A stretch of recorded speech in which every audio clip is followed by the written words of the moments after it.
हे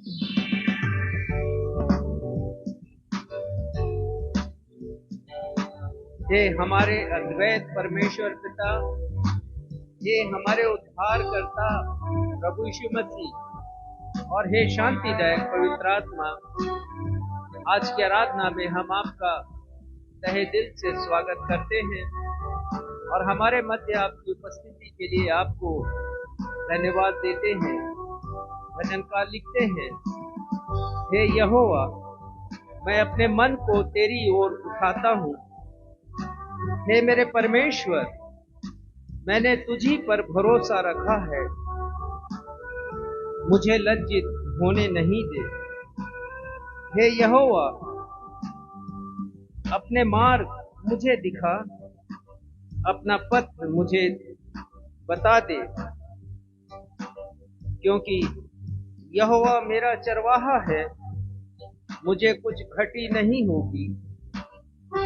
इसलिए आइए प्यारे भाइयों और बहनों, जबकि परमेश्वर पिता हमारे मार्गदर्शक हैं, हमारे चरवाही करते हैं, हम परमेश्वर पिता को धन्यवाद दें, उनका जय जयकार करें, स्तुति करें, उनका गुणगान करें इस गीत को गाकर। यहोवा चरवाहा मेरा, कोई घटी मुझे नहीं है।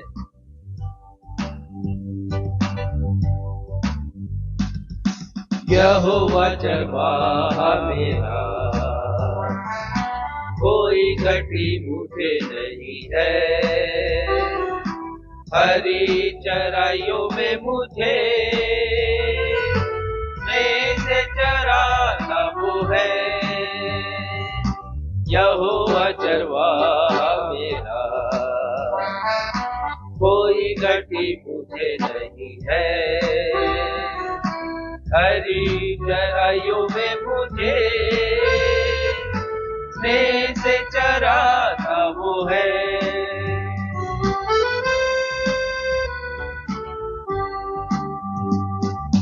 मृत्यु के अंधकार से मैं जो जाता था, प्रभु यीशु करुणा से तसल्ली मुझे दी है। मृत्यु के अंधकार से मैं जो जाता था, प्रभु यीशु करुणा से तसल्ली मुझे दी है। यहोवा चरवाहा मेरा, कोई घटी मुझे नहीं है। हरी चराइयों में मुझे स्नेह से चराता वो है।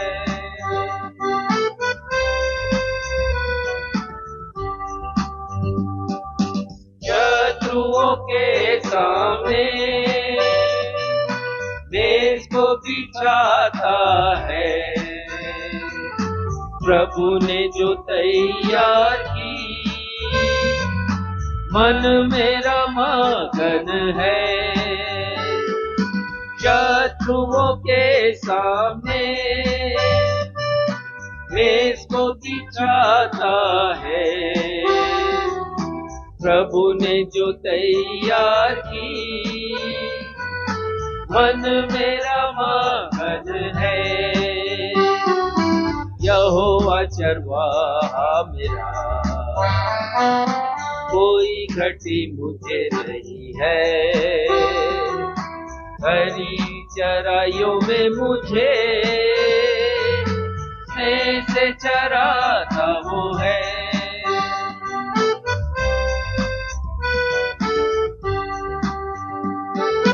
सिर पर वो तेल मला है, अभिषेक मेरा किया है। दिल मेरा भर गया है और उमड़ भी रहा है। सिर पर वो तेल मला है, अभिषेक मेरा किया है। दिल मेरा भर गया है और उमड़ भी रहा है। यहोवा चरवाहा मेरा, कोई घटी मुझे नहीं है। हरी चराइयों में मुझे प्रेम से चराता वो है, प्रेम से चराता वो है, प्रेम से चराता वो है। नवजीवन इवेंजलिकल चर्च की 227वीं ऑन एवं ऑफलाइन आराधना में मैं क्षितिज मसीह आप सभी प्रभु भक्तों का अपने उद्धारकर्ता प्रभु यीशु मसीह के अतुलनीय एवं अद्वितीय नाम में स्वागत करता हूँ एवं आप सबों को जय यीशु, यीशु सहाय, शालोम, जय मसीह की और प्रेज द लॉर्ड कहता हूँ। प्रिय भाइयों और बहनों, आजकल हम अपने चारों ओर देखते हैं तो पाते हैं कि अधिकांश मनुष्य किसी न किसी कारण से दुखी है, व्यथित है।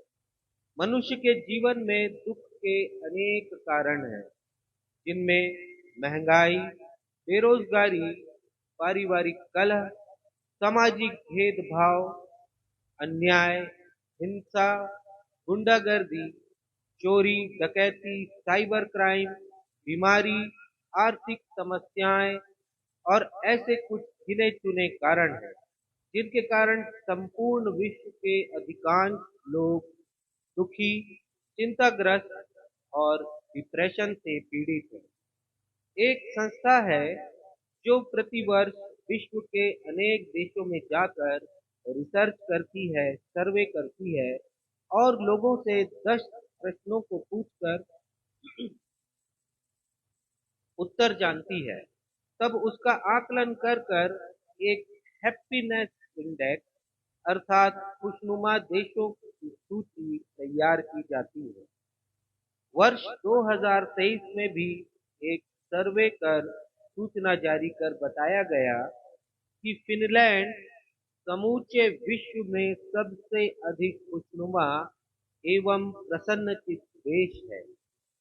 इसके पश्चात डेनमार्क, आइसलैंड, स्विट्जरलैंड और नीदरलैंड का नंबर खुशनुमा देशों की सूची में आता है। आपको यह जानकर अचरज होगा कि प्रत्येक प्रकार के सुख सुविधाओं से और धन धान्य से संपन्न देश अमेरिका का नंबर इस सूची में तालिका में 16वें क्रमांक पर है और हमारे देश भारत का 146 देशों की सूची में जो स्थान है वह 126वां। आज हमारी कलीसिया के पासवान आपसे एक महत्वपूर्ण प्रश्न पूछने वाले हैं और यह प्रश्न है, क्या आपका हृदय खुशनुमा है? अतः आप संदेश को अवश्य ही सुनिएगा एवं संपूर्ण आराधना में हमारे साथ बने रहिएगा। हम सभी अपने अपने स्थानों पर खड़े होकर आइए मिलकर एक गीत गाएं प्रभु को महिमा देते हुए, और इस गीत के शब्द हैं, यीशु है मेरा कैसा दिलास, मन में वह देता आनंद और आस।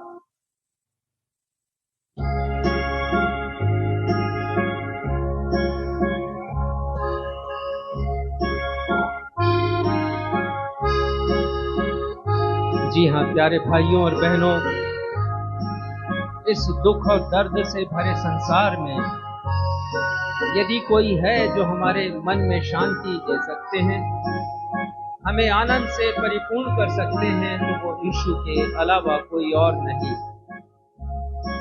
इसी भावना को लिए हुए हम ये गीत आपके सन्मुख प्रभु यीशु मसीह की महिमा में गाते हैं। आप भी हमारे साथ गाइए। यीशु है मेरा कैसा दिलास, मन में वह देता आनंद और आस। यीशु है मेरा कैसा दिलास, मन में वह देता आनंद और राज। मुक्ति का भागी स्वर्ग मेरा घर, उसमें मैं रहता सदा निडर। यह मेरा हाल है, यह मेरा गान, उसी का यश मैं करता बखान। यह मेरा हाल है, यह मेरा गान, उसी का यश मैं करता बखान।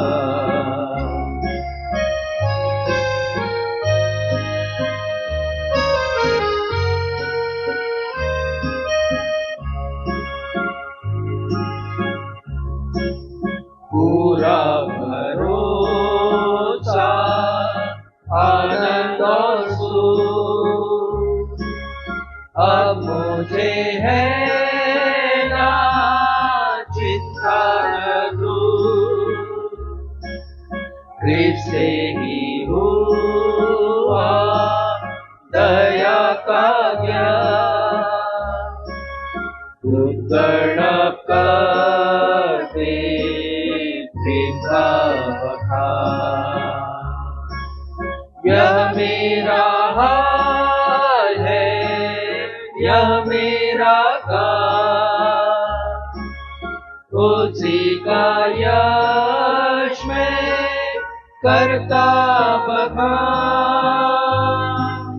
यह मेरा हाल है, यह मेरा गान, उसी का यश मैं करता बखान।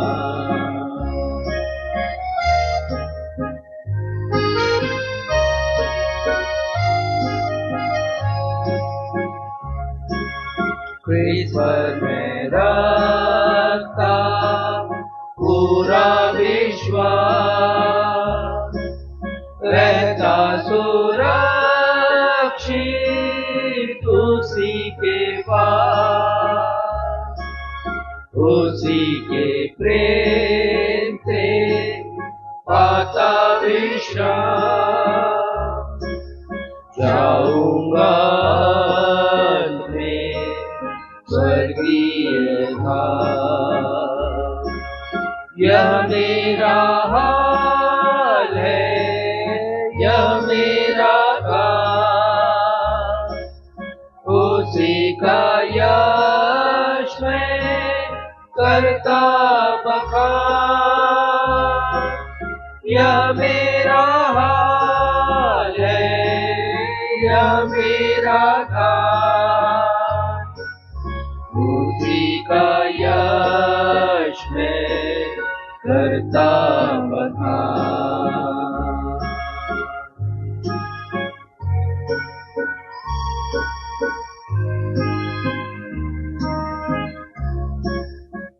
हम अपने अपने स्थानों पर इसी रीति से खड़े रहते हुए आदर पूर्वक पवित्र शास्त्र से निकाल लेंगे भजन संहिता अध्याय 38 पद 1 से 11।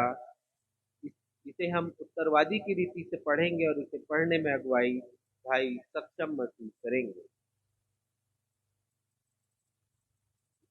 आइए हम सब मिलकर धर्मशास्त्र से निकालने भजन संहिता अध्याय 38 पद संख्या 1 से 11। और जैसा कि हमारा दस्तूर रहा है, हम इस पैसेज को उत्तरवादी की रीति से पढ़ लेंगे और अंत में हम सब 10वें और 11वें पद को साथ में मिलकर के पढ़ लेंगे। भजन संहिता 38 पद 1 से 11। हे यहोवा, क्रोध में आकर मुझे झिड़क न दे और न जलजलाहट में आकर मेरी ताड़ना कर, क्योंकि तेरे तीर मुझ में लगे हैं और मैं तेरे हाथ के नीचे दबा हूँ। तेरे क्रोध के कारण मेरे शरीर में कुछ भी आरोग्यता नहीं और मेरे पाप के कारण मेरी हड्डियों में कुछ भी चैन नहीं। क्योंकि मेरे अधर्म के कामों में मेरा सिर डूब गया और वे भारी बोझ के समान मेरे सहने से बाहर हो गए हैं। मेरी मूढ़ता के कारण कोड़े से लगे मेरे घाव बसाते हैं और सड़ गए हैं। मैं बहुत दुखी हूँ और झुक गया हूँ। दिन भर मैं शोक का पहरावा पहने हुए चलता फिरता हूँ, क्योंकि मेरी कमर में जलन है और मेरे शरीर में आरोग्यता नहीं। मैं निर्बल और बहुत ही चूर हो गया हूँ। मैं अपने मन की घबराहट से कराहता हूँ। हे प्रभु, मेरी सारी अभिलाषा तेरे सन्मुख है और मेरा कराहना तुझसे छिपा नहीं। मेरा हृदय धड़कता है, मेरा बल घटता जाता है और मेरी आंखों की ज्योति भी मुझसे जाती रही। मेरे मित्र और मेरे संगी मेरी विपत्ति में अलग हो गए और मेरे कुटुंबी भी दूर जा खड़े हुए। यह सत्य और जीवित परमेश्वर का सत्य और जीवित वचन है। परमेश्वर पिता, प्रभु यीशु मसीह और पवित्र आत्मा अपने वचन के पढ़े जाने, सुने जाने और समझे जाने पर हम में से हर एक को अपनी बहुतायत की आशीषों से परिपूर्ण करें। हम सब कहें आमीन। आमीन। कलीसिया अपना स्थान ग्रहण करे।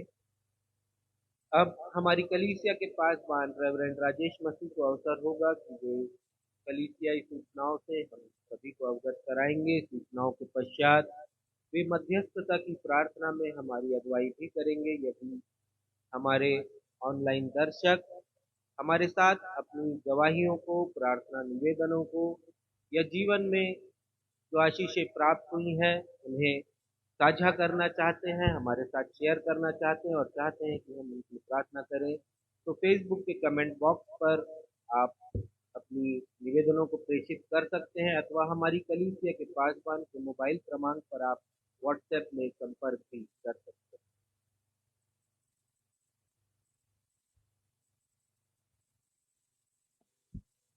नवजीवन इवेंजलिकल चर्च की 228वीं ऑन एवं ऑफलाइन रविवारी आराधना में मैं पास्टर राजेश मसीह आप सभी प्रभु भक्तों का जो इस समय कलीसिया में उपस्थित हैं या फेसबुक पर ऑनलाइन उपस्थित हैं अथवा भविष्य में यूट्यूब, फेसबुक, व्हाट्सएप और मैसेंजर पर वीडियो के द्वारा उपस्थित होंगे, मैं आप सभी का तहे दिल से स्वागत करता हूं और आप सभी को मैं प्रेज़ द लॉर्ड कहता हूं। सूचनाएं इस प्रकार से हैं। विगत अनेक समय से शिकायत आ रही थी हमारे दर्शकों के द्वारा कि रविवारी आराधना के लाइव प्रसारण में आवाज धीमी आ रही है। पिछले 2 रविवारों के प्रसारणों में तो आवाज या तो स्पष्टता से नहीं थी या फिर नहीं के बराबर आवाज आई। फलस्वरूप हमारे दर्शकों की संख्या में अपेक्षाकृत कमी भी आई है। हमने इस ओर ध्यान देते हुए एक नया मोबाइल खरीदा है और फिलहाल आप सभी के मध्य में उस नए मोबाइल के द्वारा ही हमारा लाइव प्रसारण पहुंच रहा है और हम उम्मीद करते हैं कि आज आपको ठीक से सुनाई पड़ रहा होगा हमारी हर एक आवाज और अभी जो गीत हमने गाए हैं। और यदि ऐसा है तो आप मोबाइल पर संदेश लिखकर हमें सूचित करें और बताएं कि क्या आज जो कार्यक्रम, आज जो आराधना आपके सन्मुख हम प्रस्तुत कर रहे हैं उसकी गुणवत्ता अच्छी है या नहीं है। आने वाले समय में हम एक उन्नत दर्जे का डिवाइस भी लेने वाले हैं। उम्मीद है आगे से आपको अच्छे क्वालिटी का प्रसारण मिल सकेगा। आज हम इस नए मोबाइल को परमेश्वर पिता, परमेश्वर पुत्र, हमारे उद्धारकर्ता प्रभु यीशु मसीह और परमेश्वर पवित्र आत्मा के नाम में समर्पित करते हैं, परमेश्वर के राज्य के विस्तार के लिए। कलीसिया कहे आमीन। आने वाले रविवार को प्रभु के मेज की सहभागिता समस्त विश्वासी गणों को प्रदान की जाएगी।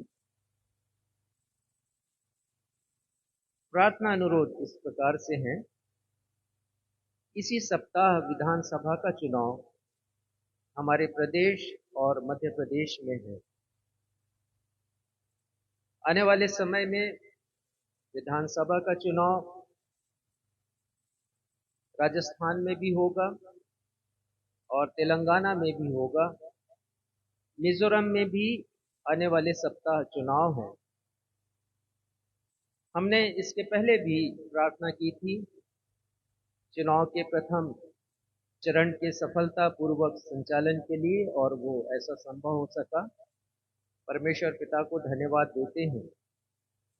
अभी हम प्रार्थना करते हैं कि इस बार भी चुनाव बहुत अच्छी तरीके से, निष्पक्षता से और बड़ी ईमानदारी और कर्तव्यनिष्ठ तरीके से चुनाव हो सके, और आने वाले समय में हमारे सन्मुख एक योग्य, ईमानदार और निष्ठावान सरकार का भी गठन हो सके। धन्यवाद के विषय इस प्रकार है। हम परमेश्वर पिता को धन्यवाद देते हैं कि पास्टर बलराम मेरी की बेटी अंजलि को उन्होंने एक बेटी देकर प्रभु में आशीषित किया है। परमेश्वर पिता की कृपा उसके ऊपर हो और उसके नवजात बेटी के ऊपर हो। आने वाले समय में परमेश्वर माँ और उसकी बेटी को सुरक्षा प्रदान करें। हमने प्रार्थना की थी उसके प्रसव काल के समय, परमेश्वर ने सहायता की और दोनों परिवारों को परमेश्वर ने आशीषित किया। परमेश्वर के नाम की महिमा हो।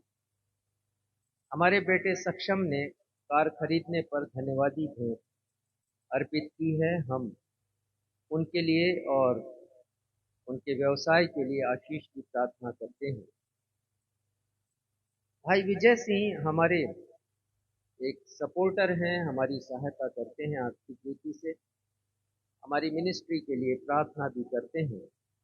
भाटापारा में रहते हैं। कल मेरी उनसे बातचीत हुई। उन्होंने बताया कि वो बहुत ही गंभीर रूप से बीमार पड़े थे, परंतु परमेश्वर पिता ने कृपा की, उन्हें चंगाई दी और उन्हें तो लग रहा था कि मृत्यु सामने है, परंतु परमेश्वर पिता ने नवजीवन दिया। हम परमेश्वर पिता को धन्यवाद देते हैं।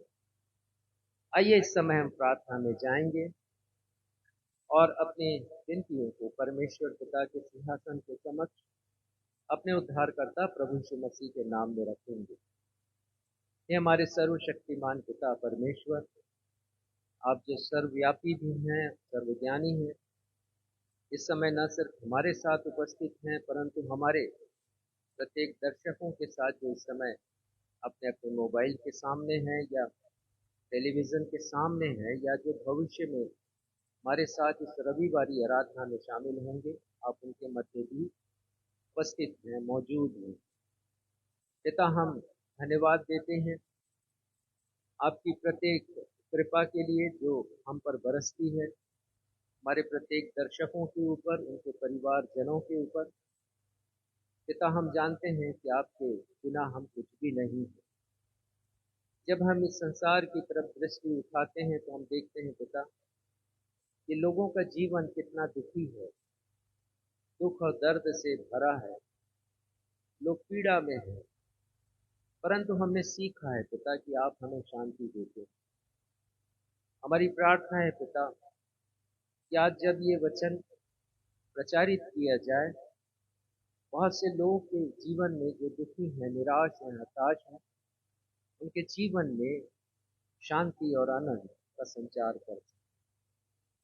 पिता, हम धन्यवाद देते हैं कि अपने ऑनलाइन प्रसारण के लिए हमने एक नया मोबाइल लिया है। आपकी बड़ी कृपा हुई है पिता, और इस कृपा के लिए धन्यवाद देते हैं। हमारी प्रार्थना है पिता कि इसके माध्यम से हम अपने दर्शकों के पास पहुंच सकें जो देश और विदेश में हैं, और बहुत से लोग पिता हमारी रविवारी आराधना के द्वारा, गीतों के गाए जाने के द्वारा, वचन के प्रचार के द्वारा आशीषित हों, न सिर्फ अपने जीवन में परंतु दूसरों के जीवन को भी आशीषित कर सकें। धन्यवाद देते हैं पिता उन सारे विषयों के लिए जिसे अभी हमने पढ़ा है। पिता, हर एक के ऊपर आपकी कृपा बनी रहे, आप प्रत्येक को संभालें। आगामी चुनाव के लिए जो 17 तारीख को होने वाला है, मिजोरम में, हमारे प्रदेश में, मध्य प्रदेश में, और आने वाले समय में राजस्थान और तेलंगाना में, प्रार्थना करते हैं पिता कि बड़ी निष्पक्षता के साथ ये चुनाव संपन्न किए जाएं। किसी भी प्रकार की कोई ऐसी बात ना हो पिता जो हमारे देश के लिए ठीक ना हो, और प्रार्थना करते हैं कि जो सरकार चुन करके आए वो बड़ी निष्पक्षता से, ईमानदारी से, कर्तव्यनिष्ठता से अपने कर्तव्यों का निर्वहन कर सके, ताकि वे लोग जो कि दुख में हैं, वे लोग जो कि पीड़ा में हैं, वे लोग जो कि संकट में हैं, नाना प्रकार से पिता उनके जीवन में आपकी कृपा से आनंद और शांति आ सके। धन्यवाद देते हुए आगे की आराधना को आपके सामर्थ्य हाथ में सौंपते हुए अपने इस निवेदन को आपके बेटे हमारे मुक्तिदाता प्रभु यीशु मसीह के नाम में मांग लेते हैं, जिन्होंने हम सबको ये प्रार्थना करना सिखाया। हे हमारे पिता, आप जो स्वर्ग में हैं, आपका नाम पवित्र माना जाए, आपका राज्य आए, आपकी इच्छा जैसे स्वर्ग में पूरी होती है वैसे ही इस पृथ्वी पर भी पूरी हो। हमारे दिन भर की रोटी आज हमें दीजिए, और जिस प्रकार हमने अपने अपराधियों को क्षमा किया वैसे हमारे अपराधों को क्षमा कीजिए। हमें परीक्षा में नहीं लाइए बल्कि बुराई से बचाइए, क्योंकि राज्य, पराक्रम और महिमा सदा आपके।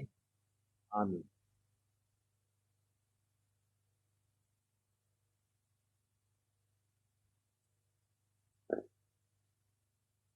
अब हम सभी के लिए अवसर होगा जब हम अपने परमेश्वर पिता की बड़ी दया को स्मरण करेंगे किस प्रकार उन्होंने जीवन में हमें आगे बढ़ाया, उन्नति दी, तरक्की दी और बहुतायत से परिपूर्ण किया है। अवसर होगा जब हम अपनी भेंटों एवं धन्यवादी भेंटों को परमेश्वर पिता के नाम की महिमा एवं उनके राज्य की बढ़ोतरी के लिए अर्पित करेंगे। यदि हमारे ऑनलाइन दर्शक हमारी कलीसिया के द्वारा किए जा रहे सेवा के काम, कलीसिया भवन के निर्माण और प्रभु के नाम की महिमा और प्रचार के कामों में अपना योगदान देना चाहते हैं, आर्थिक सहयोग प्रदान करना चाहते हैं, तो हमारी कलीसिया के पासवान रेवरेंड राजेश मसीह से संपर्क कर सकते हैं। जब हम अपनी भेंटों को प्रभु को अर्पित करेंगे तो हम सभी मिलकर यह गीत गाएंगे, शांति से भरपूर यीशु अपनी शांति दिए जाता है, कौन है अशांत यहाँ, प्रभु शांति उसे देता है।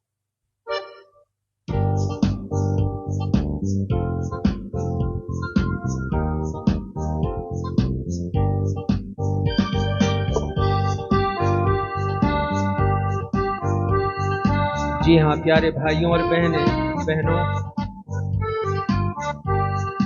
प्रभु यीशु मसीह ही वास्तविक शांति देने वाले प्रभु हैं। उन्होंने कहा, मैं अपनी शांति तुम्हें दिए जाता हूँ। मैं वैसी शांति नहीं देता जैसा संसार देता है, परंतु हमारे शोक में, हमारे दुखों में, हमारे तकलीफों में वे हमें शांति से भर देते हैं, क्योंकि वे शांति के राजकुमार हैं। आइए हम सब मिलकर इस अर्थपूर्ण गीत को गाएं, प्रभु यीशु मसीह के नाम की महिमा करें और अपने जीवन में शांति का अनुभव भी करें।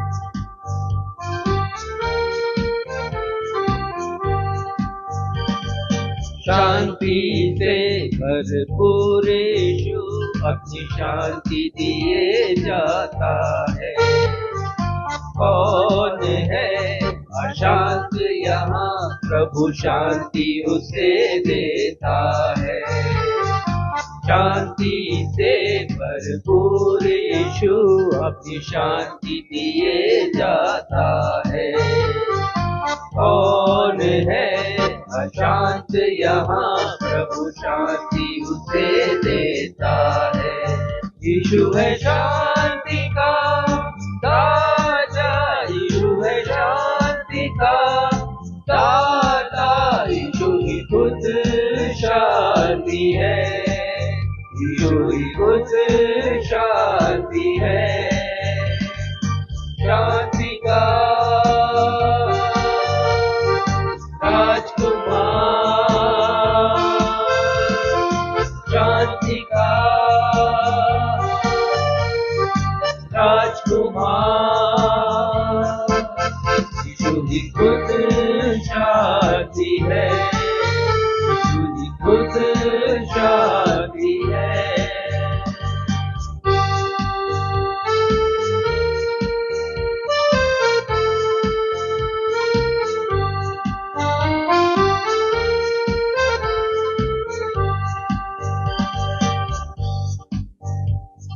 शांति ढूंढने वालों, यीशु के पास तुम चले आओ।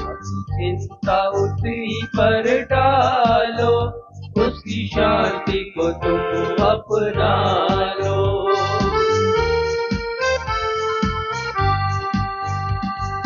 शांति ढूंढने वालों, यीशु के पास तुम चले आओ। अपनी चिंता उसी पर डालो, उसकी शांति को तुम अपना लो।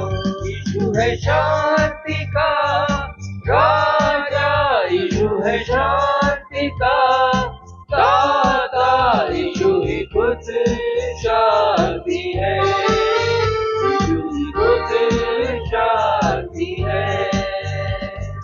शांति से भरपूर यीशु अपनी शांति दिए जाता है। कौन है अशांत यहाँ, प्रभु शांति उसे देता है। कौन है अशांत यहाँ, प्रभु शांति उसे देता है।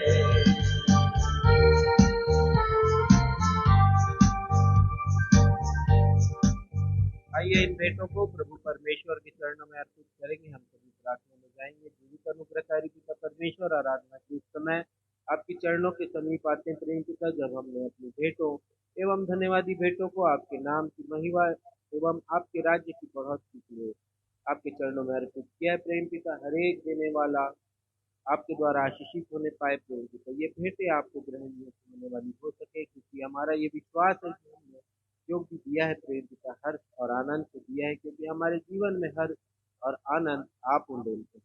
आशीषों के देने वाले परमेश्वर आप, चंगाइयों के देने वाले परमेश्वर आप हैं, इसलिए सारी महिमा आपके नाम से मिल पाए।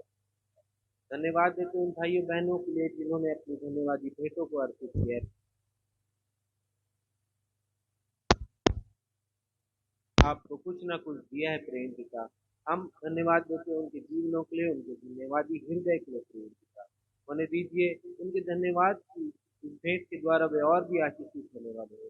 जिन भाई और बहनों ने अपनी कमियों और घटियों में से भी आपको स्मरण किया है प्रेम पिता, उनके जीवन की हर एक कमी और घटी आपके नाम से दूर हो जाता है।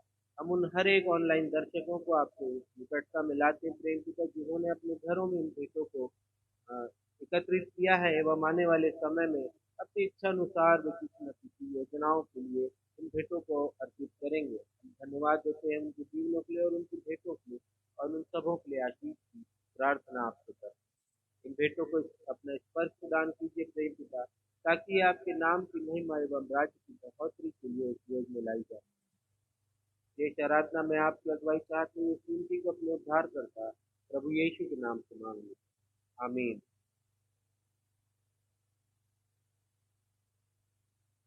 अवसर होगा पवित्र शास्त्र बाइबल से पाठों के पठन का।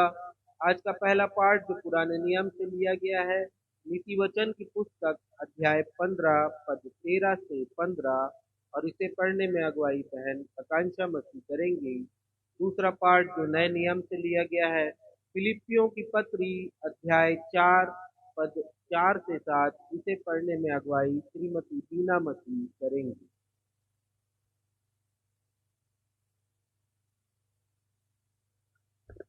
आप सबों को जय मसीह की।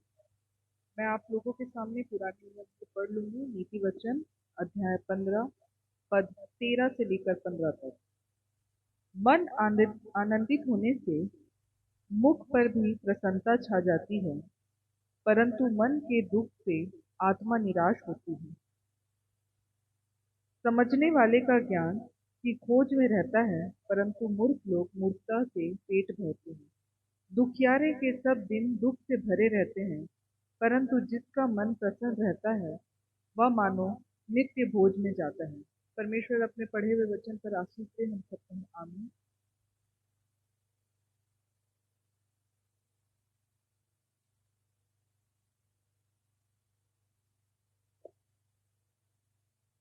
शांति के राजकुमार प्रभु यीशु मसीह में आप सबों को जय मसीह।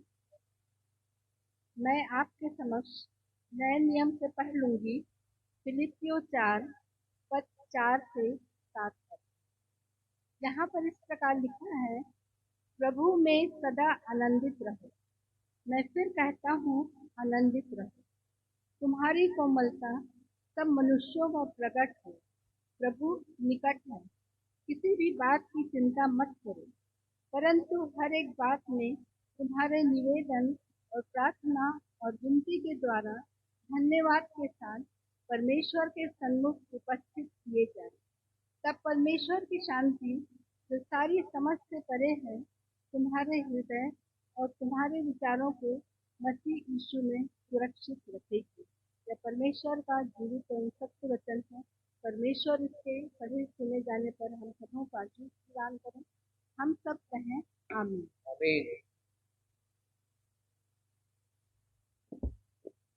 सुसमाचार पाठ के आदर में हम सभी अपने अपने स्थानों पर खड़े हो जाएंगे। आज का सुसमाचार का पाठ जो लिया गया है, यूहन्ना रचित सुसमाचार अध्याय 14 पद 25 से 27, यूहन्ना 14 पद 25 से 27, और इसे पढ़ने में अगुवाई कलीसिया के पासवान रेवरेंड राजेश मसीह करेंगे।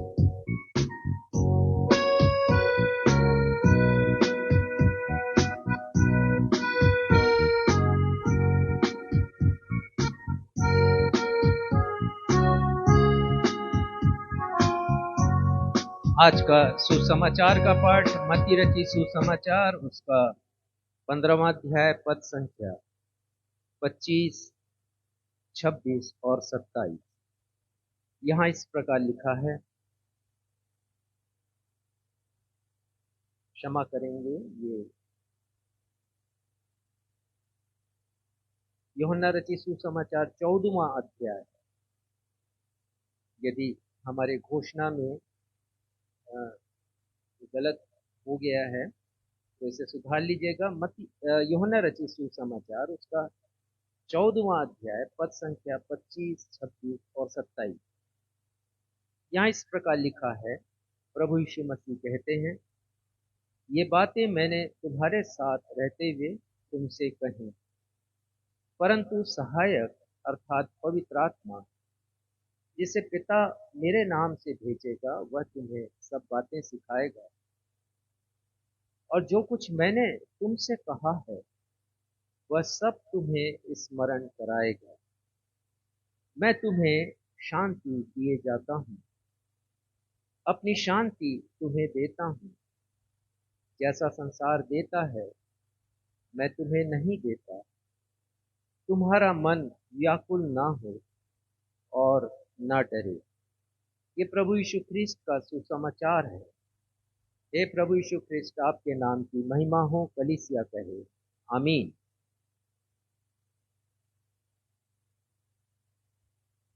अब हम सभी के लिए यह सुनहरा अवसर होगा जब हम परमेश्वर पिता के जीवित वचन से, जीवित कलाम से, उनके अभिषिक्त दास हमारी कलीसिया के पासवान रेवरेंड राजेश मसीह से एक अर्थपूर्ण, प्रेरणादायक एवं सारगर्भित संदेश को सुन सकेंगे। और आज के संदेश का विषय है, जो प्रश्नवाचक है, वह यह कहता है, क्या आपका हृदय खुशनुमा है? वास्तव में खुशनुमा है? यह प्रश्न है, क्या आपका हृदय वास्तव में खुशनुमा है? Is your heart truly joyful? परंतु इससे पहले कि हम संदेश में जाएं, हम वचन से ताल्लुक रखता हुआ एक गीत अपने मनों की तैयारी के लिए गा लेंगे। और इस गीत के शब्द हैं, यीशु तुम्हें जीवन में शांति देता है, फिर तुम क्यों इस जीवन में अशांत रहते हो?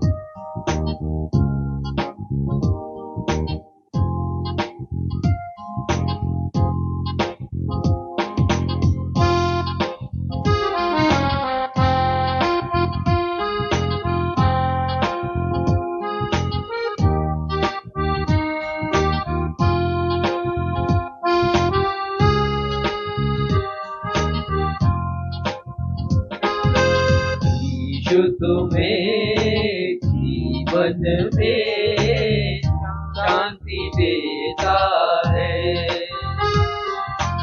यीशु तुम्हें जीवन में शांति देता है,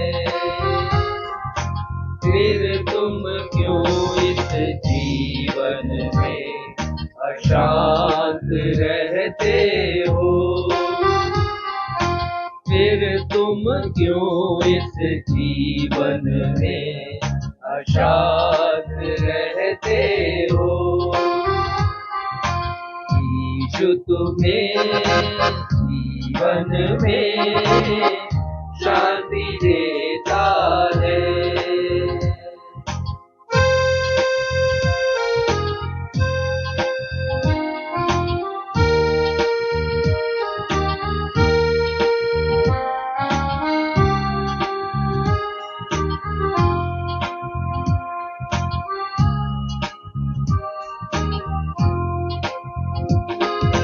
जीवन की निराशा में आशा देता है। जीवन की निराशा में आशा देता है, फिर तुम क्यों इस जीवन में निराश रहते हो? फिर तुम क्यों इस जीवन में निराश रहते हो? यीशु तुम्हें जीवन में शांति देता है।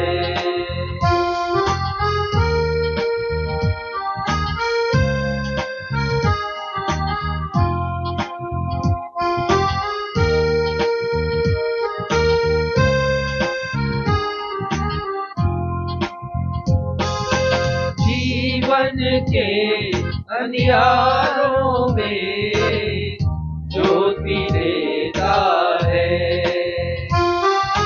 जीवन के अंधियारों में ज्योति देता है,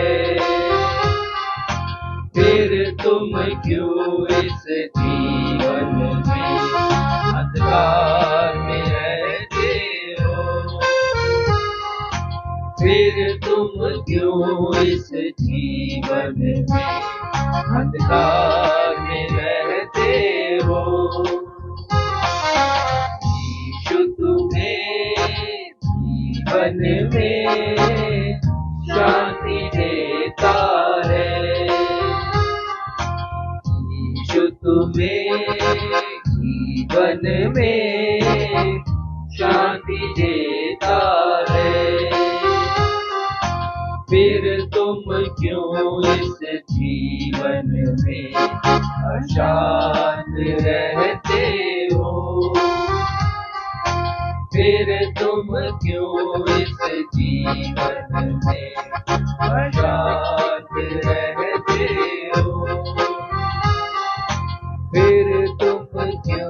इस जीवन में अशांत करते हो।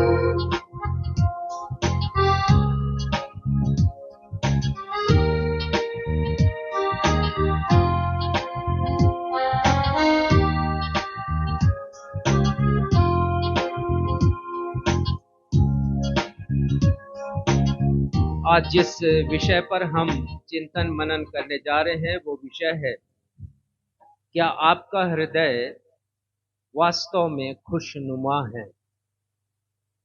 क्या आपका हृदय वास्तव में प्रसन्नचित्त है? क्या आपका हृदय वास्तव में आनंदमयी है, हर्षित है? क्या आपका हृदय वास्तव में उल्लासित है? Is your heart truly joyful? Is your heart truly rejoicing? मैं इस विषय को इस प्रकार भी रख सकता था,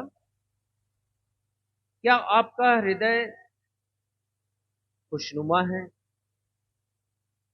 Is your heart joyful? परंतु मैंने इसमें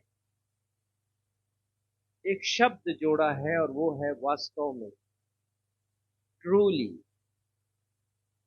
और ये शब्द मैंने इसलिए जोड़ा क्योंकि आज विश्व के अधिकांश लोगों का जीवन किसी न किसी कारण से दुखमय है, दुख और दर्द से, पीड़ा से भरा हुआ। अधिकांश लोगों का जीवन वास्तव में खुशनुमा नहीं। और इस समय जब आप इस संदेश को सुन रहे हैं तो अपने हृदय पर हाथ रखकर पूछिए कि क्या वास्तव में आप खुश हैं, खुशनुमा हैं, जॉयफुल हैं? प्रिय भाइयों और बहनों, हम एक ऐसे युग में रह रहे हैं जब वैज्ञानिक उपलब्धियां चरमोत्कर्ष पर है,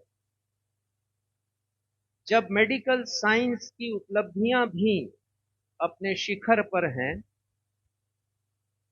जब मनुष्य अंतरिक्ष में निवास स्थान बना रहा है, जब मनुष्य चांद पर घर बनाने की बात कर रहा है, जब मनुष्य उससे भी दूर मंगल ग्रह की यात्रा पर जाने के लिए आतुर है, मनुष्य सितारों तक पहुंचना चाहता है, चांद तक तो पहुंच गया। जब मनुष्य के पास इस युग में सुख विलास की इतनी वस्तुएं हैं जितनी पहले कभी नहीं थी, मनोरंजन के एक से एक बढ़कर साधन है। उदाहरण के लिए आप मोबाइल ही ले लीजिए जो इस समय आपके हाथों में है, क्या नहीं है उसमें?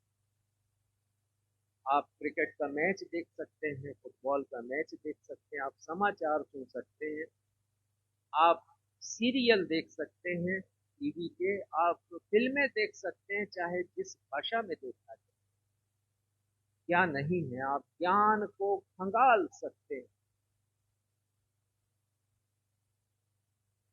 पर ये सब कुछ होते हुए भी ये बड़ी विडंबना है कि मनुष्य का हृदय आज दुख से भरा, आनंद नहीं है। विश्व के अधिकांश लोगों का जीवन खुशनुमा नहीं है। और इसीलिए इस विषय को मैंने आज रखा है कि क्या आपका हृदय वास्तव में खुशनुमा है? लोगों के दुखी होने के एक नहीं अनेक कारण,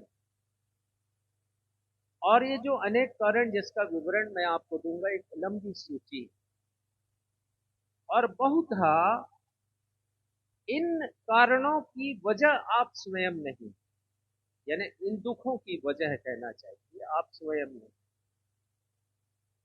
बहुत से कारण प्रभावित करते हैं आपके जीवन को जब आप दुख से भर जाते हैं। और मैं बताना चाहूंगा कि दुख का कारण आपकी बीमारी हो सकती है, दुख का कारण आपका साध्य रोग हो सकता है, दुख का कारण वृद्धावस्था की परेशानियां हो सकती हैं, आर्थिक परेशानियां हो सकती हैं, व्यापार में घाटा एक वजह बन सकता है, व्यापार में मंदी और कर्ज की भरपाई दुख का एक कारण बन सकती है। फिर हम महंगाई को देखते हैं, फिर हम बेरोजगारी को देखते हैं, फिर हम देखते हैं कि पारिवारिक कलह इतने बढ़ गए कि पारिवारिक न्यायालय की स्थापना करनी पड़ी प्रशासन, और विशेष न्यायाधीश बनाए गए हैं इसके लिए, जो पारिवारिक कलह का निदान कर सके। और ऐसा भी हो रहा है कि जब लोअर कोर्ट में समाधान नहीं निकलता, हाई कोर्ट में और सुप्रीम कोर्ट में जाते हैं लोग। इतना पेचीदगी से भरा ये मामला हो गया है, और दुख से बहुत से लोग दुखी, ऐसे दुख से। और फिर हम देखते हैं कि सामाजिक भेदभाव है अभी भी, विशेषकर ग्रामीण इलाके में। फिर सताव है, उत्पीड़न है, अत्याचार है, लड़ाई झगड़ा, मारपीट, हिंसा, इनके कारण उपजे दुख इंसानी जिंदगी में। और फिर हम देखते हैं कि अन्याय है, चोरी है, डकैती है, लूटपाट है, और बाहुबलियों और धन बलियों के द्वारा गरीबों का शोषण किया जा रहा है, जिससे गरीब लोग दुखी हैं। साइबर क्राइम के कारण दुखी हैं लोग, गरीबी के कारण दुखी हैं, प्राकृतिक विपदाएं आ रही हैं जबरदस्त पहले से बढ़ करके, जैसे अकाल, अतिवृष्टि, भूकंप, चक्रवात, तूफान। युद्ध के कारण पीड़ित लोग भी दुखी हैं, बहुत दुखी। तस्वीरें आप देखते होंगे, यूक्रेन रशिया का जो युद्ध हुआ, कैसे लोग विस्थापित हुए। और अभी जो युद्ध चल रहा है इजराइल और हमास के बीच में, फिलिस्तीनियों के बीच, लाखों लोग विस्थापित हुए। दुख हर जगह है इस संसार में।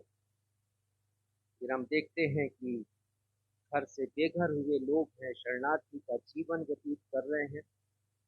हम देखते हैं कि दुर्घटनाओं की संख्या बढ़ गई है, घायल लोग हैं, उनकी अलग पीड़ा है, उनकी अलग तकलीफ है, उनका दुख है। और फिर हम देखते हैं कि मृत्यु, जो कि सार्वकालिक दुख का विषय है मनुष्य के लिए।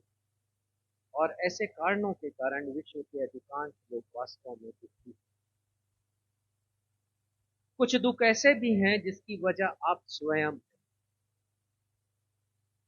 कुछ विवरण देना चाहूंगा। जैसे बहुत से लोग अतीत में की गई गलतियों के कारण दुखी। यदि हम और अच्छा पढ़ ले, यदि हम और अच्छी नौकरी का इंटरव्यू दे दे, यदि हमारा विवाह किसी और के साथ हो जाता, तो ये दुख हमारे जीवन में। अतीत में की गई त्रुटियां, गलतियां, जिसके कारण मनुष्य के जीवन में दुख है, जिसकी वजह आप स्वयं अनेक बार बन जाते हैं। आपके हृदय में विरोधियों के प्रति कड़वाहट होती, नकारात्मक विचार आपको जीने नहीं देते हैं, दुख से भर देते हैं, इसके कारण आप दुखी हैं। और बहुत से लोग बुरी आदतों में पड़ जाने के, और बुरी आदतों के कारण अनेक कठिनाइयां आती, जैसे बीमारी आ जाती, और लोग पश्चाताप करते हैं फिर कि मैंने ऐसा क्यों किया। दुख में पड़ते हैं लोग। बहुत बार असुरक्षा की भावना मन में आती है और लोग दुखी हो जाते हैं। बहुत बार परीक्षा ठीक से दे नहीं पाते, बच्चे दुखी हो जाते हैं जब परिणाम आता है। नौकरी का इंटरव्यू देते हैं, ठीक से बोल नहीं पाते, लिख नहीं पाते, परिणाम आता है, असफलता हाथ लगती है। बहुत से लोग व्यापार में असफल हो जाते हैं। बहुत से लोग इसलिए दुखी हैं क्योंकि जीवन में अभाव है, जरूरतें पूरी नहीं हो रही हैं।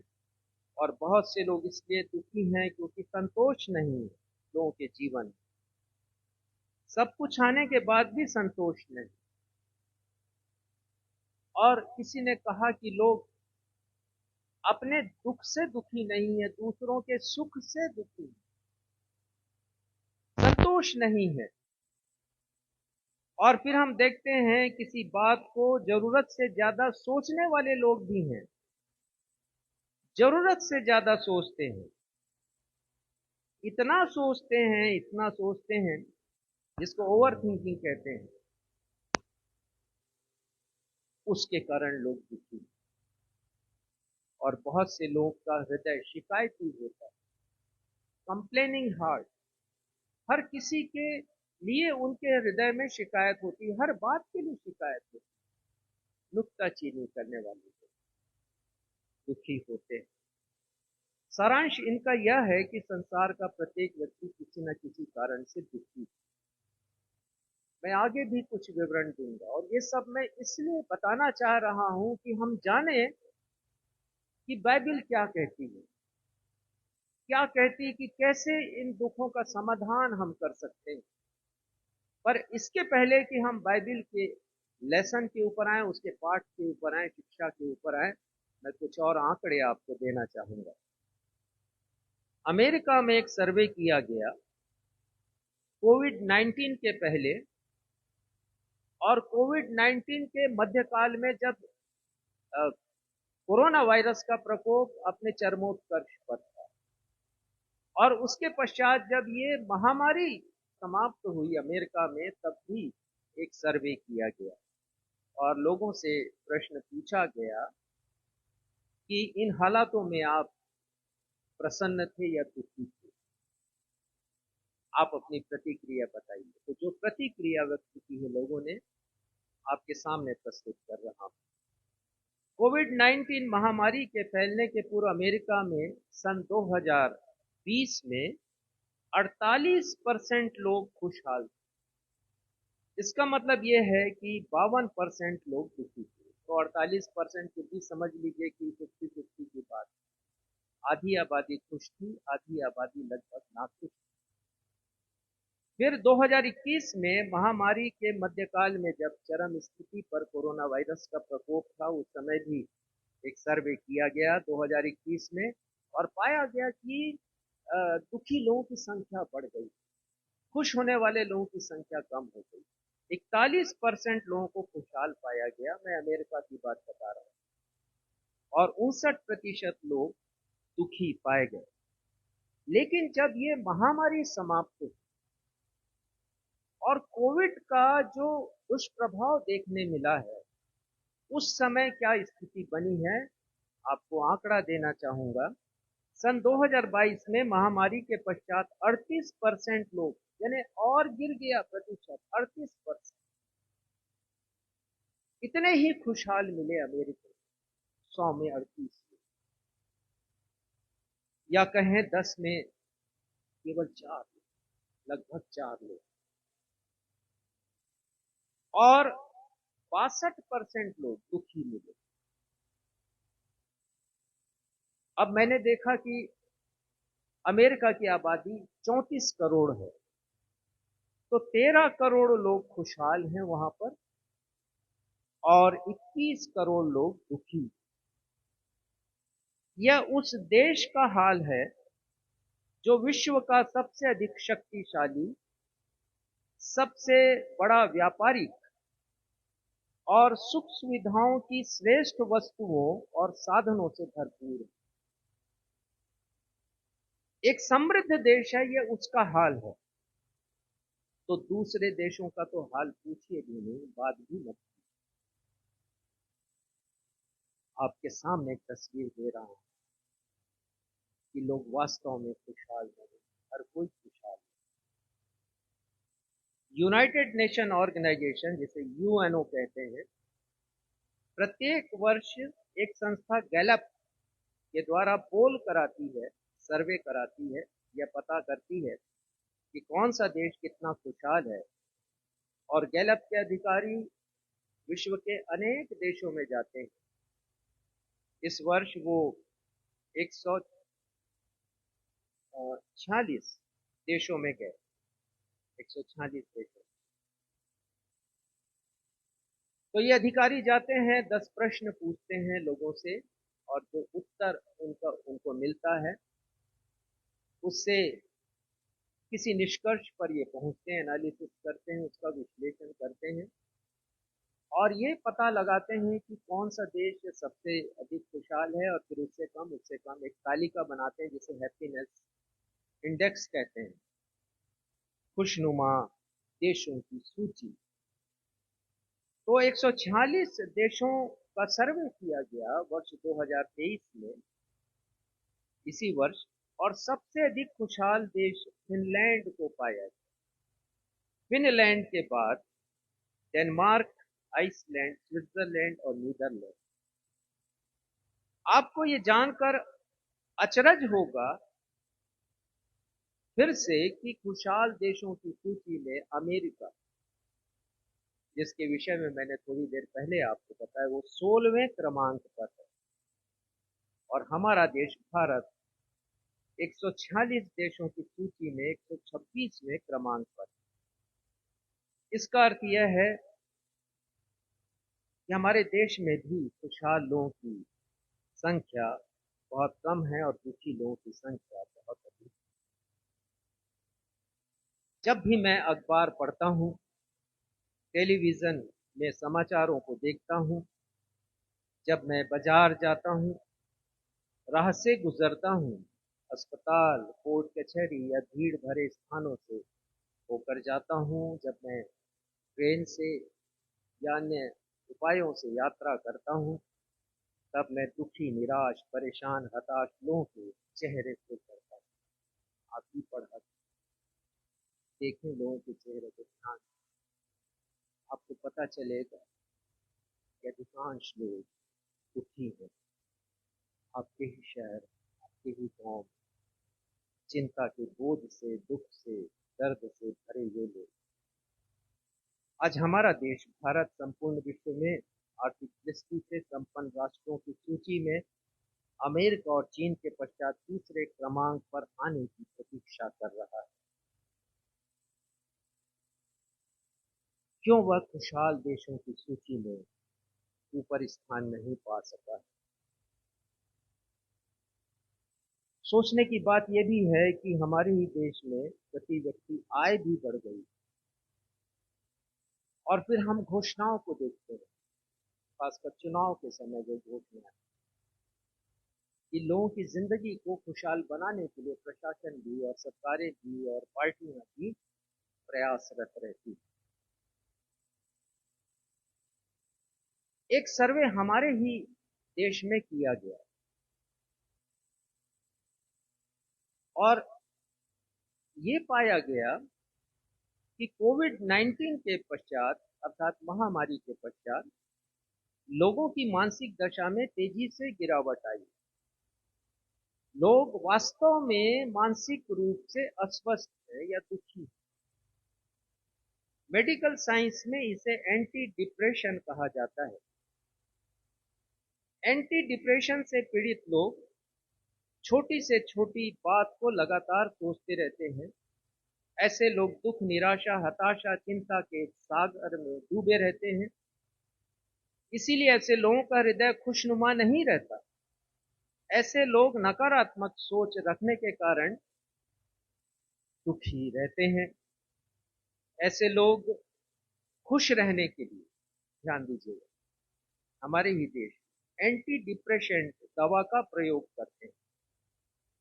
और आपको ये जानकर पुनः अचरज होगा कि एंटी डिप्रेशन दवा लेने वालों की संख्या में हमारे संपूर्ण देश में 41% और अकेले गुजरात में, जो कि एक समृद्ध राज्य है, जहां साक्षरता भी बहुत ज्यादा, पढ़े लिखे लोगों का समूह है, वहां पर एंटी डिप्रेशेंट दवाई लेने वालों की संख्या में 35% इजाफा हुआ है। ये कोविड-19 के बाद की तस्वीर में आपके सामने रख रहा हूं।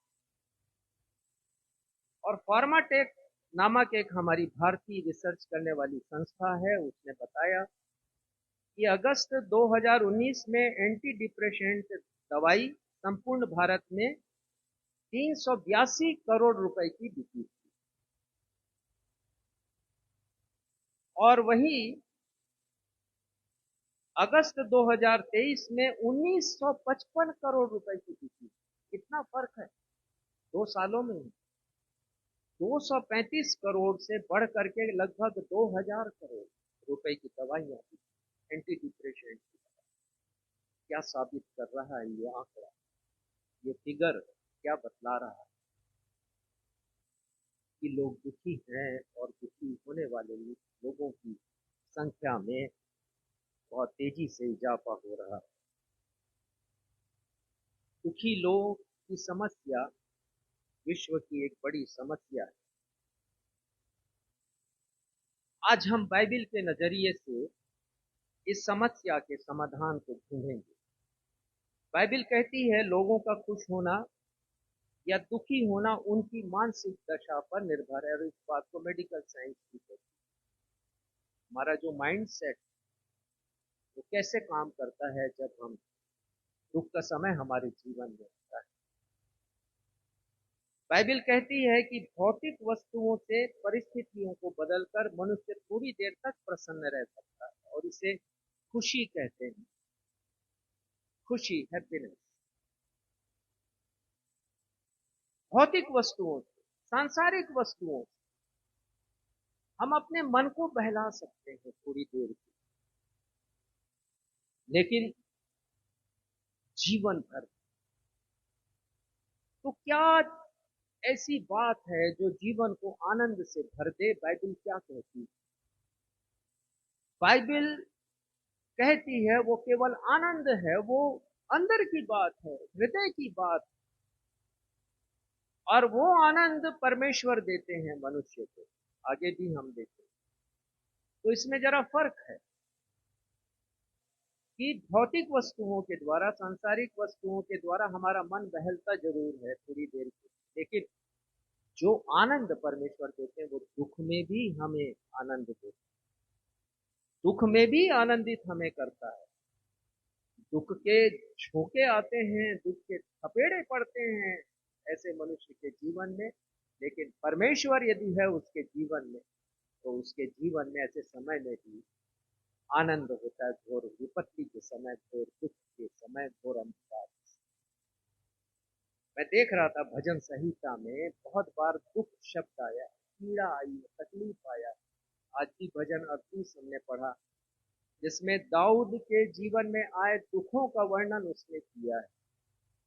परंतु भजन संहिता में दूसरे शब्द भी हैं जो हमें बड़ी दिलासा देते हैं। मैं देख रहा था आनंद या जॉय शब्द 33 बार आया, खुशी शब्द नहीं आया पूरी बाइबल में, देख लीजिए।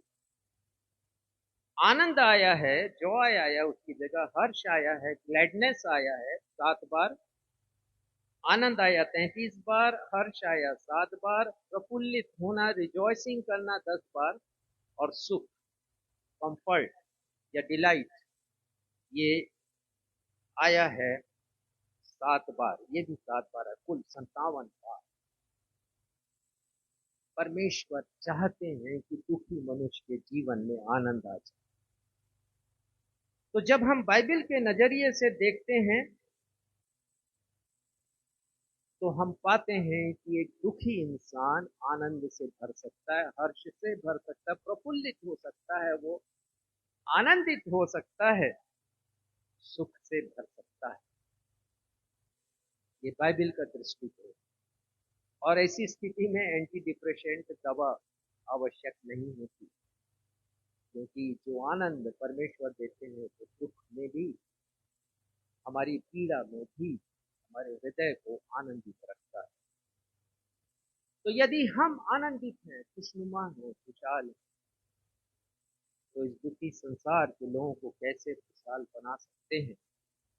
परमेश्वर ने यदि मसीह होने के नाते आपके हृदय में आनंद भरा है, यदि आप सोचते हैं कि वास्तव में आप आनंदित हैं, खुश हैं, खुशनुमा हैं, खुशहाल, तो आपका ये कर्तव्य बनता है मसीह होने के नाते कि आप दूसरों की जिंदगी में भी आनंद के क्षण, दूसरों के जीवन में भी आनंद लेकर के आए।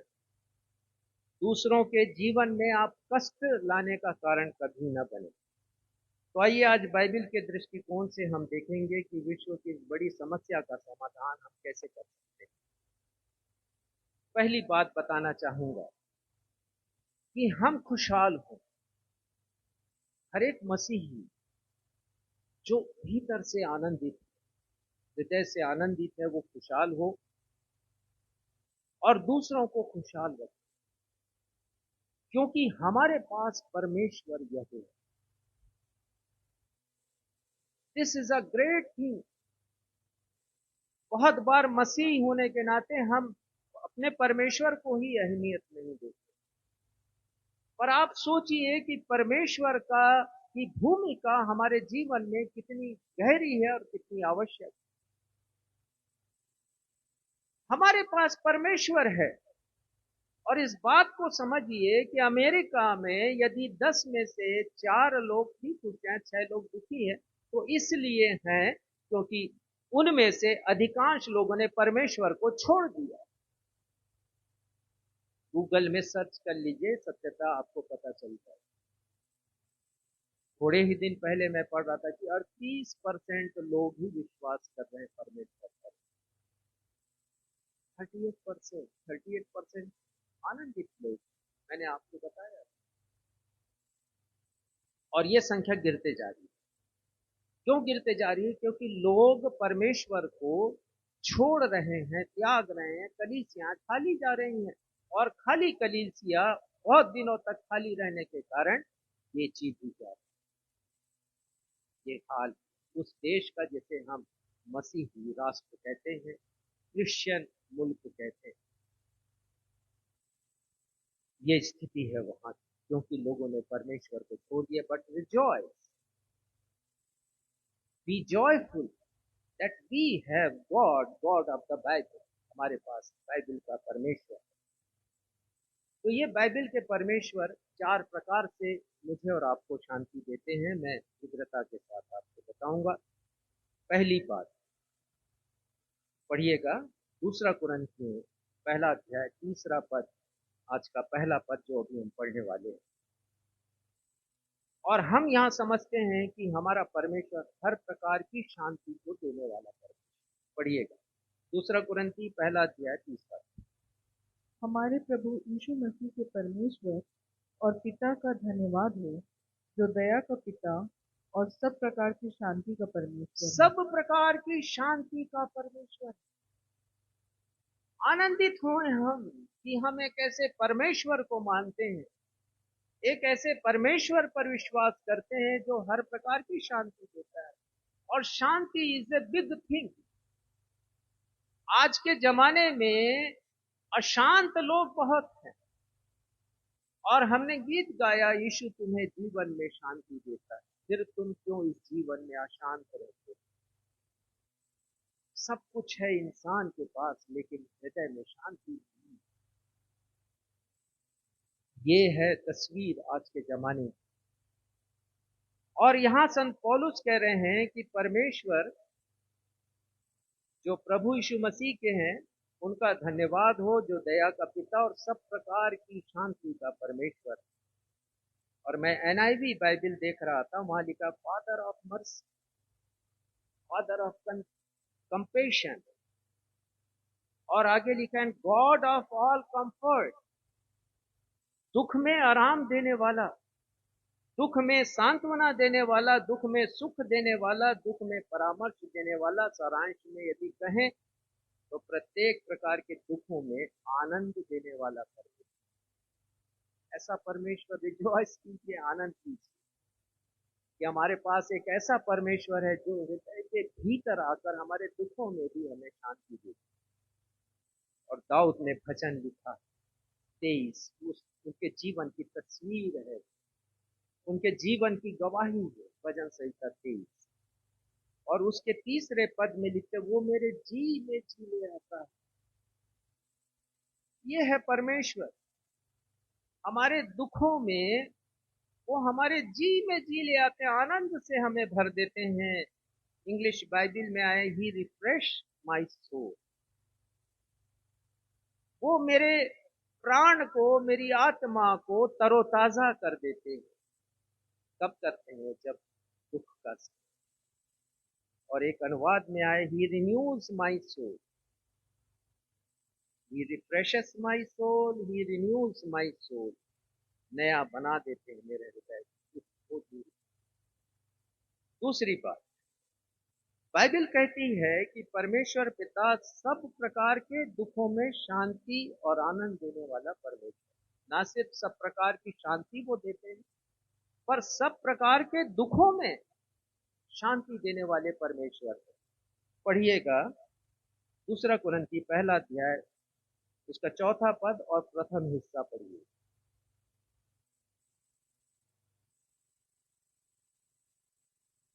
वह हमारे सब क्लेशों में शांति देता है। हाँ, वो हमारे सब क्लेशों में शांति, अर्थात ना सिर्फ शांति के परमेश्वर हैं, परंतु हमारे हर प्रकार के दुखों में वो शांति देने वाले परमेश्वर है। कितनी अच्छी अच्छी बात है परमेश्वर के वचन में।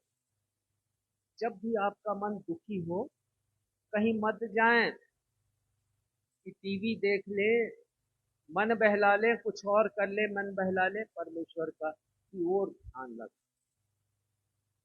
संत पौलुस कहते हैं सब प्रकार के दुखों में, क्लेशों में शांति देने वाले परमेश्वर। एनआईवी बाइबल में आया, मैं इसलिए संदर्भ दे रहा हूँ अंग्रेजी बाइबल का, ताकि और अच्छी तरह आपको समझा सके। तो एनआईवी बाइबल में इस प्रकार लिखा, who comforts us in all our troubles. अब ट्रबल की क्या परिभाषा है? प्रत्येक प्रकार की मुसीबतों में, लिखा ना सब प्रकार के दुखों और क्लेशों में, तो बहुत से प्रकार तो मैंने प्रारंभ में ही बता दिया, पर यहां पर भी कुछ व्याख्या करूंगा। सब प्रकार के क्लेशों में अर्थात सब प्रकार की मुसीबतों में, सब प्रकार की चिंताओं में, सब प्रकार की मुश्किल हालातों में, सब प्रकार की विपत्तियों में, सब प्रकार के दुखों में, सब क्लेशों में। मत सोचिएगा इस प्रकार का यदि दुख है तो परमेश्वर शांति मुझे, तो परमेश्वर का वचन है, उसे मैं इसी रूप में आपके सामने प्रस्तुत कर रहा हूं। तो शांति देने वाले परमेश्वर है। और फिर मैं आपको के सामने भजन संहिता 23 दाऊद के जीवन की गवाही, 23 अध्याय के 4 पद के दूसरे हिस्से में लिखा, तेरे सोच और तेरी लाठी से। तो दुख चाहे किसी भी कारण से हो या हमारे विश्वास को परखने के लिए परमेश्वर हम पर दुख भेजे, तो भी हमें परमेश्वर पिता शांति से परिपूर्ण करते हैं। एक पद निकालिए, यिर्मयाह 29 उसका 11वां पद। और ये तब का विवरण मैं देना चाहूंगा जब यहूदी जन बंधुआई में थे, बेबीलोन में 70 वर्ष हो चुके थे, बंधुआई थे, बहुत दुख में, पीड़ा में, निराशा हताशा में थे कि आजादी कब मिलेगी। और ऐसे समय में जबकि उनका हृदय अशांत था, परमेश्वर का वचन यिर्मयाह के द्वारा उन तक पहुंचता है। पढ़िएगा यिर्मयाह 29 अध्याय का 11वां पद। क्योंकि यहोवा की यह वाणी है कि जो कल्पनाएं मैं तुम्हारे विषय करता हूँ, उन्हें मैं जानता हूँ, वे हानि की नहीं वरन कुशल ही की है। तुम्हारी कुशलता की कल्पनाएं हैं मेरे हृदय में, योजनाएं हैं मेरे हृदय में। जो बातें मेरे हृदय में तुम्हारे विषय में है, तुम्हारी शांति की बात, अशांत हृदय को शांति देने की बात। कितना अच्छा ये परमेश्वर, बाइबल का परमेश्वर। कभी अनुभव कीजिए जैसे दाऊद ने अनुभव किया, जैसे मैं भी अनुभव करता हूँ, आप भी अनुभव कीजिए। तीसरी बात बताना चाहूंगा, बाइबल का परमेश्वर न सिर्फ शांति का परमेश्वर है, न सिर्फ वो शांति का दाता परमेश्वर है, परंतु वो हमारे दुखों में हमारे साथ साथ रहने वाला परमेश्वर है। ये तो और भी खूबी है। 2 कुरिन्थी 13 अध्याय 11वां पद होता है। 2 कुरिन्थी 13 अध्याय 11वां पद देखिए क्या लिखा है। हे भाइयों आनंदित रहो। अतः हे भाइयों आनंदित रहो, सिद्ध बनते जाओ, ढाढ़स रखो, एक ही मन रखो, मेल से रहो, और प्रेम और शांति का दाता परमेश्वर तुम्हारे साथ होगा। केवल इसी पर ध्यान, शांति का दाता परमेश्वर तुम्हारे साथ।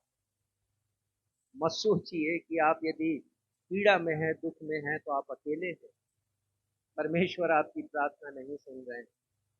बाइबल का परमेश्वर ऐसा नहीं। संत पौलुस कह रहे तुम्हारे साथ रहेगा, साथ साथ रहने वाला, साथ साथ चलने वाला परमेश्वर। एक पद निकालिएगा, गिनती 14वां अध्याय पहला पद। हमारे साथ साथ रहने वाला परमेश्वर। फिर मैं दाऊद का उदाहरण देना चाहूंगा। भजन संहिता 23 और उसके चौथे पद के प्रथम हिस्से में वो लिखते हैं, चाहे मैं घोर अंधकार से भरी हुई तराई में होकर चलूं, सब जानते सबके बारे में, तो भी हानि से नहीं डरूं। घोर अंधकार, सिर्फ अंधकार नहीं, घोर अंधकार यानी अंधकार अपनी चरम स्थिति पर है, दुख अपनी चरम स्थिति पर है, लेकिन ये दुख मेरी कोई हानि नहीं करेगा, वो कहते हैं, क्योंकि तू मेरे साथ। तो बाइबल का परमेश्वर हमें छोड़ने वाला नहीं, हमारे साथ रहने वाला परमेश्वर है। गिनती 14 पहला पद।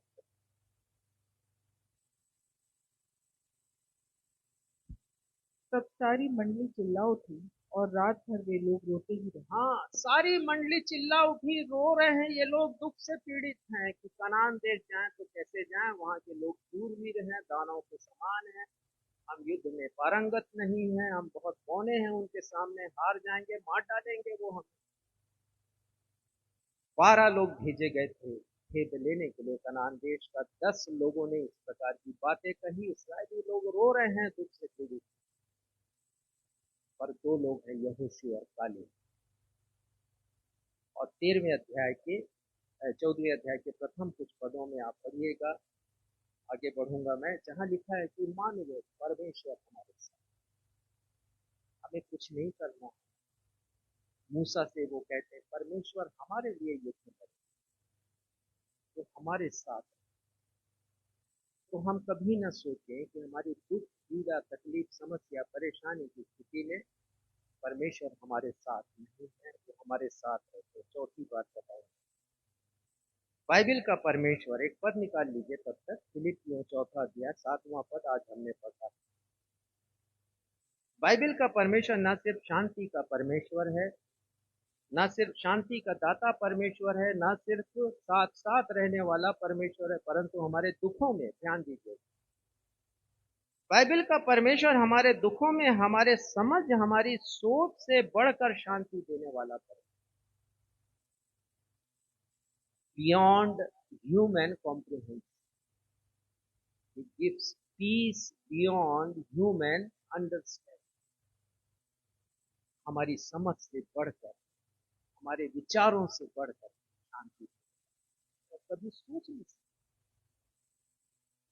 अनुभव कीजिए इस बात, और मैं इसलिए कह रहा हूं क्योंकि मैंने अपने जीवन के दुखों में गहराई तक शांति देने वाला। पढ़िएगा 4 अध्याय फिलिपियों का 7वां। तब परमेश्वर की शांति जो सारी समझ से परे है, तुम्हारे हृदय और तुम्हारे विचारों को मसीह यीशु में सुरक्षित रखे। प्रभु यीशु मसीह में सुरक्षित रखेगी। क्या रखे? परमेश्वर की शांति, जो हमारे विचारों और सोच और समझ से परे, बियॉन्ड, इसका कोई मुकाबला नहीं। ऐसा परमेश्वर हमारे साथ है। परमेश्वर पिता को धन्यवाद। उस शांति के लिए जिसकी तलाश में लोग पता नहीं क्या क्या कर रहे हैं, आप भी जानते हैं, हमारे पास उपलब्ध। फक्र कीजिए कि हमारे पास एक ऐसा परमेश्वर, परमेश्वर की अहमियत को समझिए सारे मसीही भाई हैं।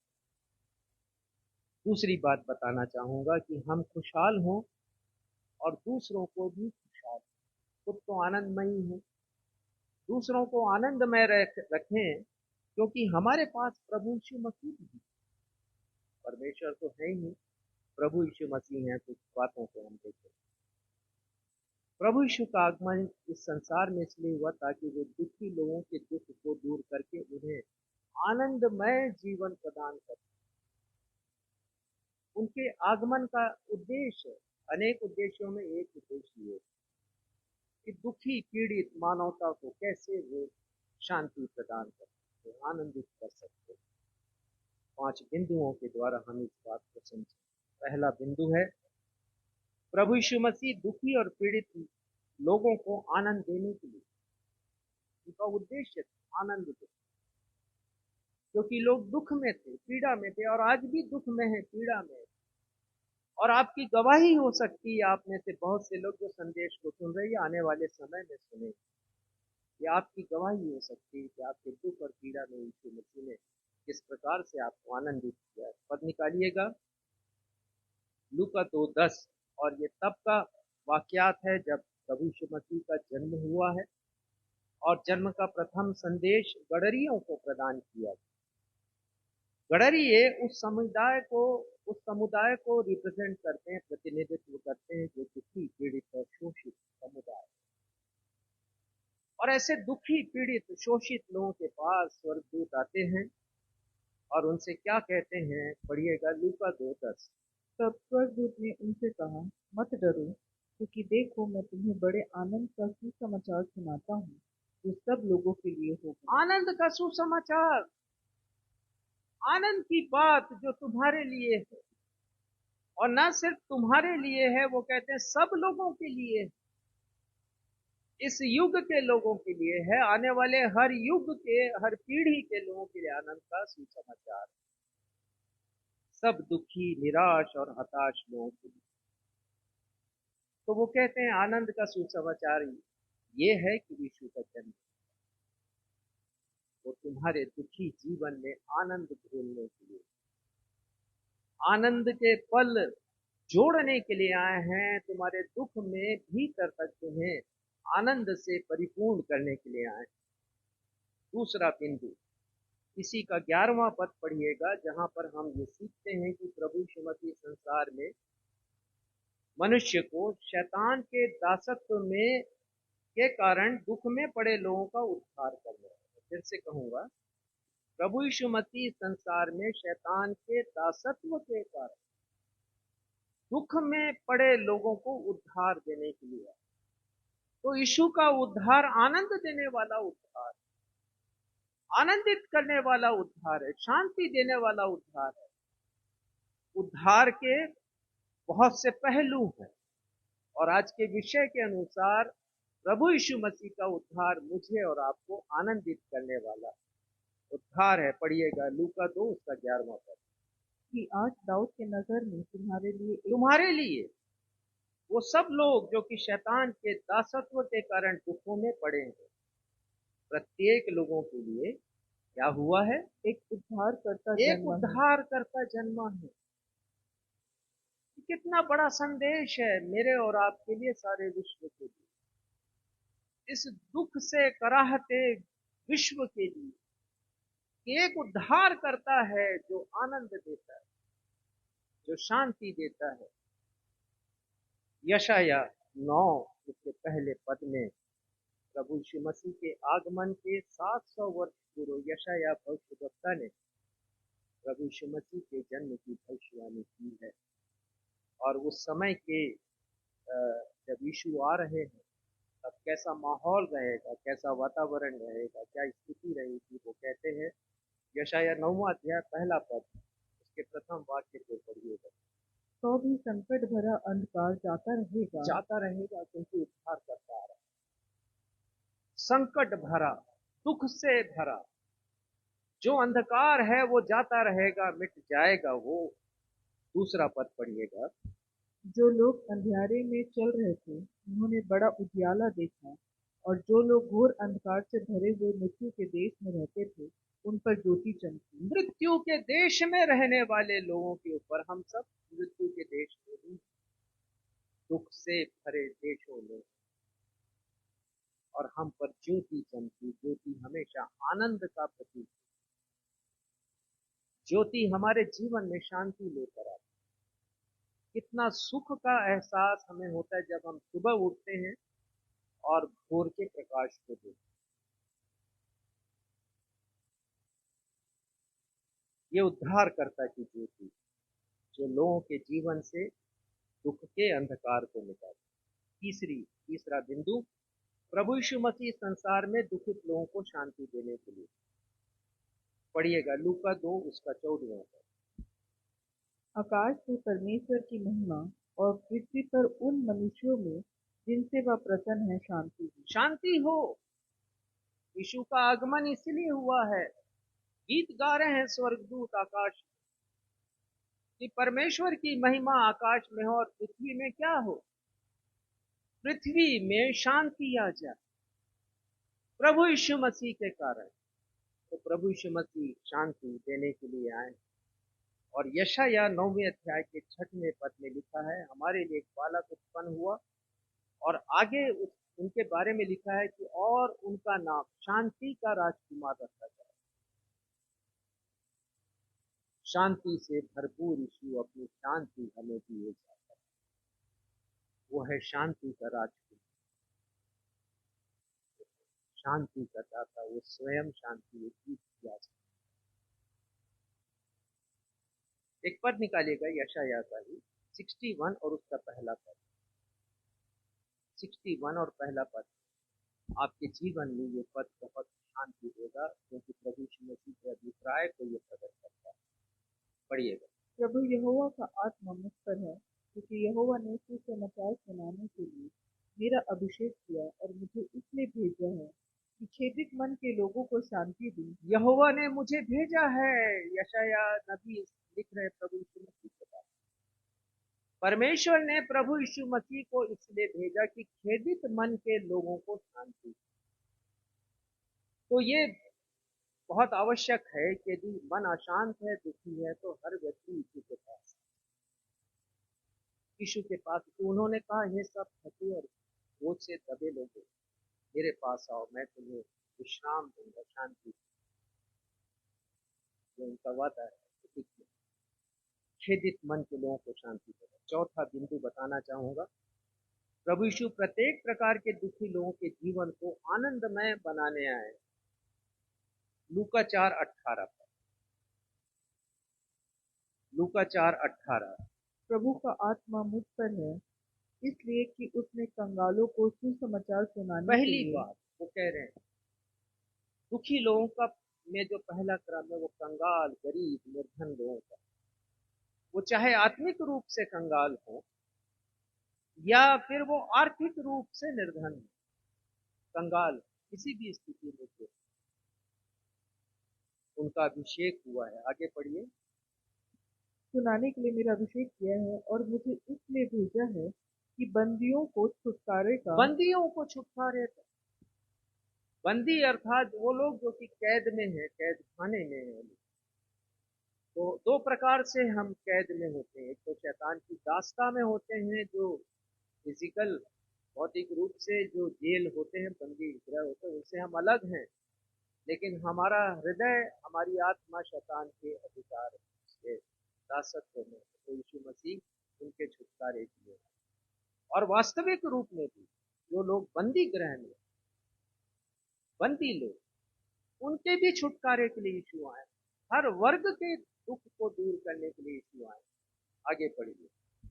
और अंधों को दृष्टि पाने का और सुसमाचार अंधों प्रचार को, करो। नेत्रहीनों को, चाहे आत्मिक रूप से अंधापन हो या शारीरिक रूप से, क्योंकि बाइबल दो अंधापन की बात है, दो नेत्रहीनता है बाइबल में, आत्मिक और शारीरिक।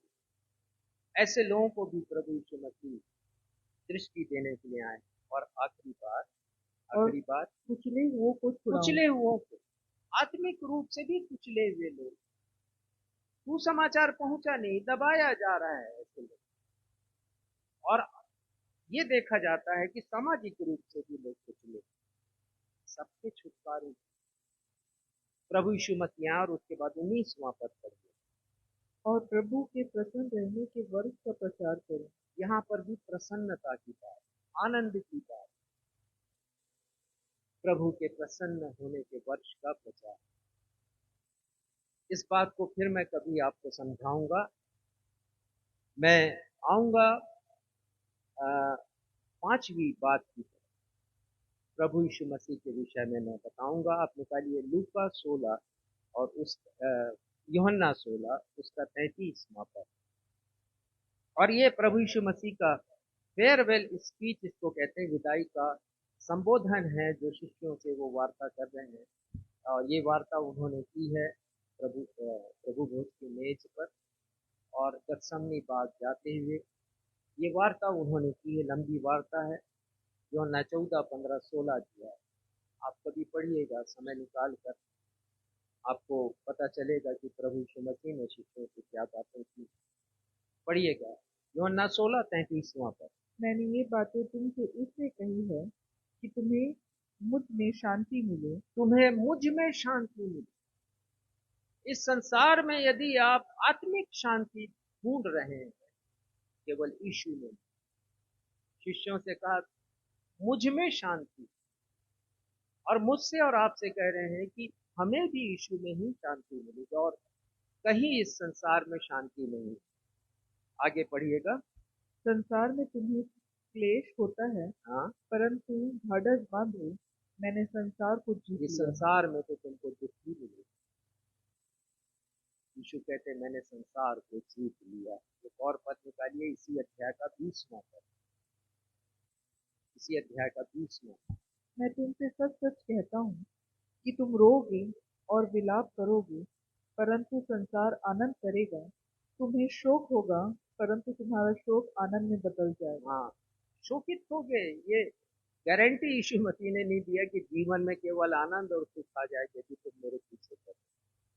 तो कहते तुम्हें शोक होगा, लेकिन ये शोक आनंद में परिवर्तित हो जाए। अंतिम बात, 6वां बिंदु बताऊंगा, आप निकालिएगा। यूहन्ना का 14वां अध्याय और 16वां पद। प्रभु यीशु मसीह हमें शांति और आनंद का आत्मा देने के लिए। शांति और आनंद का, ये क्या है शांति और आनंद का आत्मा? पढ़िएगा 14वां अध्याय 16वां पद। मैं पिता से विनती करूंगा और वह तुम्हें एक और सहायक देगा। एक सहायक। तो मेरे और आपके पास ना सिर्फ परमेश्वर है, मेरे आपके पास ना सिर्फ प्रभु यीशु मसीह, पर प्रभु यीशु मसीह ने एक सहायक। और सहायक के लिए जो शब्द आया हिब्रू भाषा में, ग्रीक भाषा में, वो है पैराक्लिटोस। पैराक्लिटोस, जिसका अर्थ है कि वह जो तुम्हारे बराबर खड़ा है, तुम्हारे साथ खड़ा है, एक ऐसा सहायक। और वो प्रभु यीशु मसीह ने हमारे लिए भेजा है। अब इसी का 27वां पद पढ़िएगा, जिससे हम जानेंगे कि वो है कौन। मैं तुम्हें शांति दिए जाता हूँ, अपनी शांति तुम्हें देता हूँ। अपनी शांति तुम्हें देता हूँ, मैं शांति दिए जाता हूँ। क्या दिया है प्रभु यीशु मसीह? पवित्र अपनी शांति पवित्र आत्मा के रूप में उन्होंने मुझे और आपको दी है, जो हमें शांति प्रदान करते हैं। यशाया 53:5 में हम देखते हैं प्रभु यीशु मसीह की शांति है। मुझे और आपको शांति देने के लिए प्रभु यीशु मसीह पर ताड़ना पड़ी है। यशाया, तुम्हारी ही शांति के लिए उस पर ताड़ना पड़ी है, क्रूस पर दुख सहा है मेरे और आपकी शांति के लिए। तो समझिए शांति का मूल्य कितना है। वह मूल्य है यह शांति जिसे यीशु ने कहा मैं अपनी शांति तुम्हें देता हूं, मुझ में शांति है, तुम मुझसे शांति ले। और ये पवित्र आत्मा हमें आनंद देता है और शांति देता है। हम पढ़ते हैं पवित्र आत्मा के 9 फलों के बारे में, गलातियों 5:23। अंतिम बात बताऊंगा, समाप्त करूंगा संदेश को। हम खुशहाल हों, दूसरों को खुशहाल रखें, क्योंकि हमारे पास परमेश्वर का वचन है। ये वचन हमारे पास खुशहाल बहुतों के पास ये वचन नहीं, जानते नहीं कैसे। ये वचन दुख में शांति का कारण है। हमारे घनघोर दुख में, हमारी पीड़ा में, विपत्ति में, चिंता में, परेशानी में आप जोड़ते जाइए। इसी प्रारंभ में मैंने बहुत सी बातें बताई। हर जगह पर ये वचन शांति देगा। हर स्थान पर एक पद निकालिए, देखिए इस वचन की खूबसूरती देखिए। भजन संहिता 119 50वां पद पढ़िए। तो बहुत से लोगों के जीवन में इसलिए दुख है क्योंकि उनके जीवन में परमेश्वर का वचन है। मसीही लोगों की भी बात कर रहे हैं, क्योंकि हम देखते हैं कि परिवार टूट रहे हैं, बहुत से लोग दुखी भी हैं। मसीहियों के पास ये वचन होते हुए भी वो आनंद से परिपूर्ण नहीं। परमेश्वर है, बाइबल का प्रभु यीशु मसीह है, पवित्र आत्मा है, वचन है, तो भी मसीही लोग दुखी हैं। देखिए इस वचन की बहुमूल्यता, पढ़िएगा भजन संहिता 119 50 पर। मेरे दुख में मुझे शांति उसी से हुई है। उसी से हुई है। किससे हुई? 19वां पद थोड़ा सा प्रारंभ वाला पढ़िए, इसी का 49। जो वचन तूने अपने दास को दिया है, जो उसे वचन स्मरण दिया कर। अपने दास को, मेरे दुख में शांति उसी वचन से हुई। तो ये वचन मुझे और आपको दिया है परमेश्वर ने। तो दुख के लिए एंटी डिप्रेशेंट दवा खाने की जरूरत नहीं, मन बहलाने के लिए कहीं और जाने की आवश्यकता नहीं है। इस वचन में आ जाए जब मन दुखी। पढ़े इसको, ये देखिए लिख रहे हैं यहाँ पर भजनकार, मुझे मेरे दुख में शांति इसी से अर्थात आपके वचन से हुई है, क्योंकि मैंने तेरे वचन के द्वारा जीवन पाया है। ये जीवन देने वाला वचन है, जीवन लेने वाला वचन नहीं। आत्महत्या करने वाले लोग सोच तो ले, असली जीवन दाता वचन है।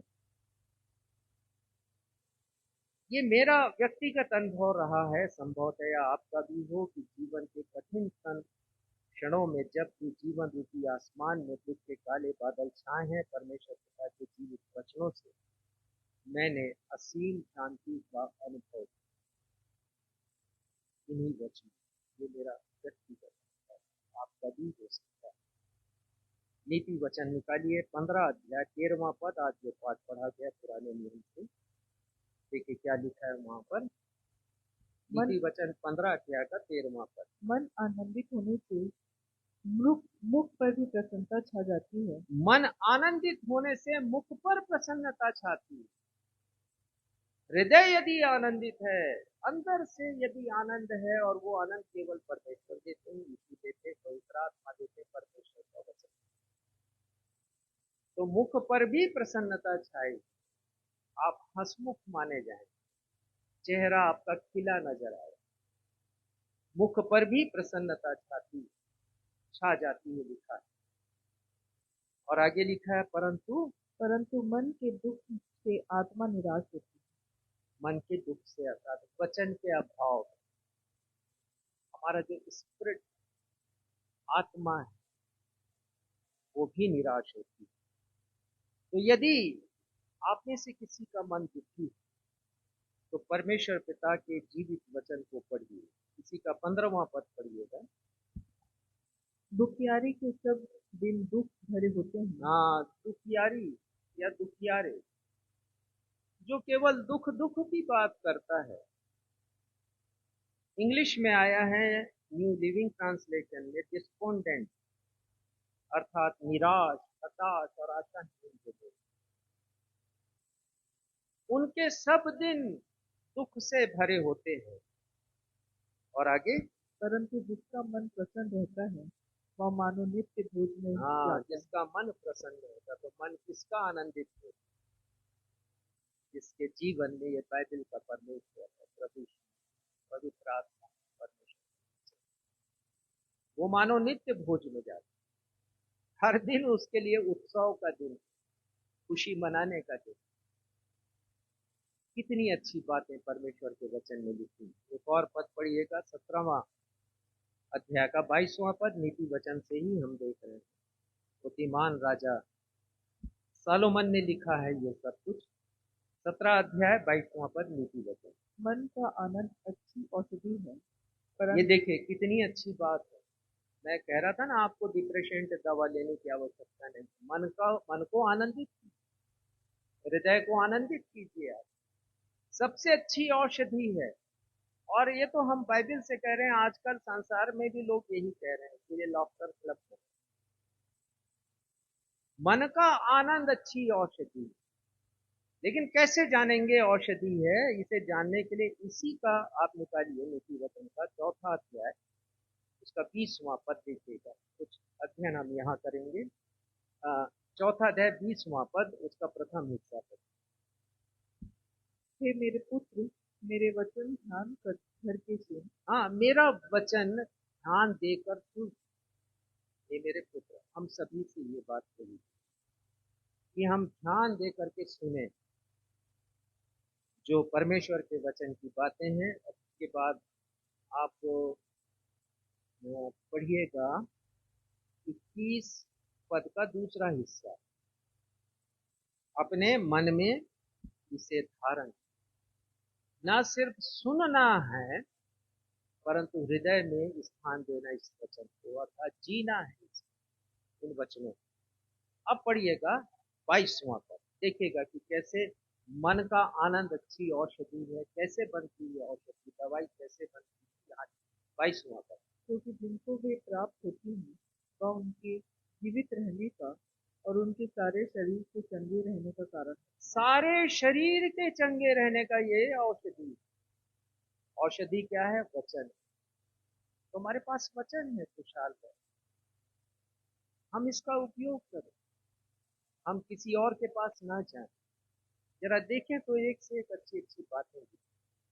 आप प्रतिदिन अध्ययन करें, जो बातें आपके हृदय को स्पर्श करती उनको आप लिख ले, अंडरलाइन करें, देखें कहाँ कहाँ ये परमेश्वर का वचन आपको आनंदित करे। यहाँ लिखा है कि उससे सारे शरीर के चंगे रहे और उनके कारण सारे शरीर के चंगे रहने का कारण होती है। जिनको ये वचन प्राप्त होता है वो उनके जीवित रहने का और उनके सारे शरीर के चंगे रहने का कारण। कितनी अच्छी बड़ी सुहावनी बात थी। मन का आनंद अच्छी औषधि है, नीति वचन 17:22। और आगे लिखा, मन के टूटने से हड्डी सूख जाती। सच, मन से हार गए तो तन से भी हार गए। इसलिए मन को जीतना बहुत आवश्यक है, मन को आनंदित रखना बहुत आवश्यक है। जिसने अपने मन पर विजय प्राप्त की, नीति वचन में आया, उसने किले को फतह किया है, किसी नगर को जीत लिया। इतनी बड़ी उपलब्धि। तो मन को आनंदित रखिए। नीति वचन 14:30 में लिखा है, शांत मन तन का जीवन है। मन शांत होगा तब मन में परमेश्वर पिता, प्रभु यीशु मसीह, पवित्र आत्मा और वचन का शासन होगा हृदय में। नीति वचन 18:14 पढ़िएगा, बस थोड़ा सा देखेंगे, समाप्त करेगा। नीति वचन 18:14। रोग में मनुष्य अपनी आत्मा से संभलता है, परंतु जब आत्मा हार जाती है तब इसे कौन सह सकता है।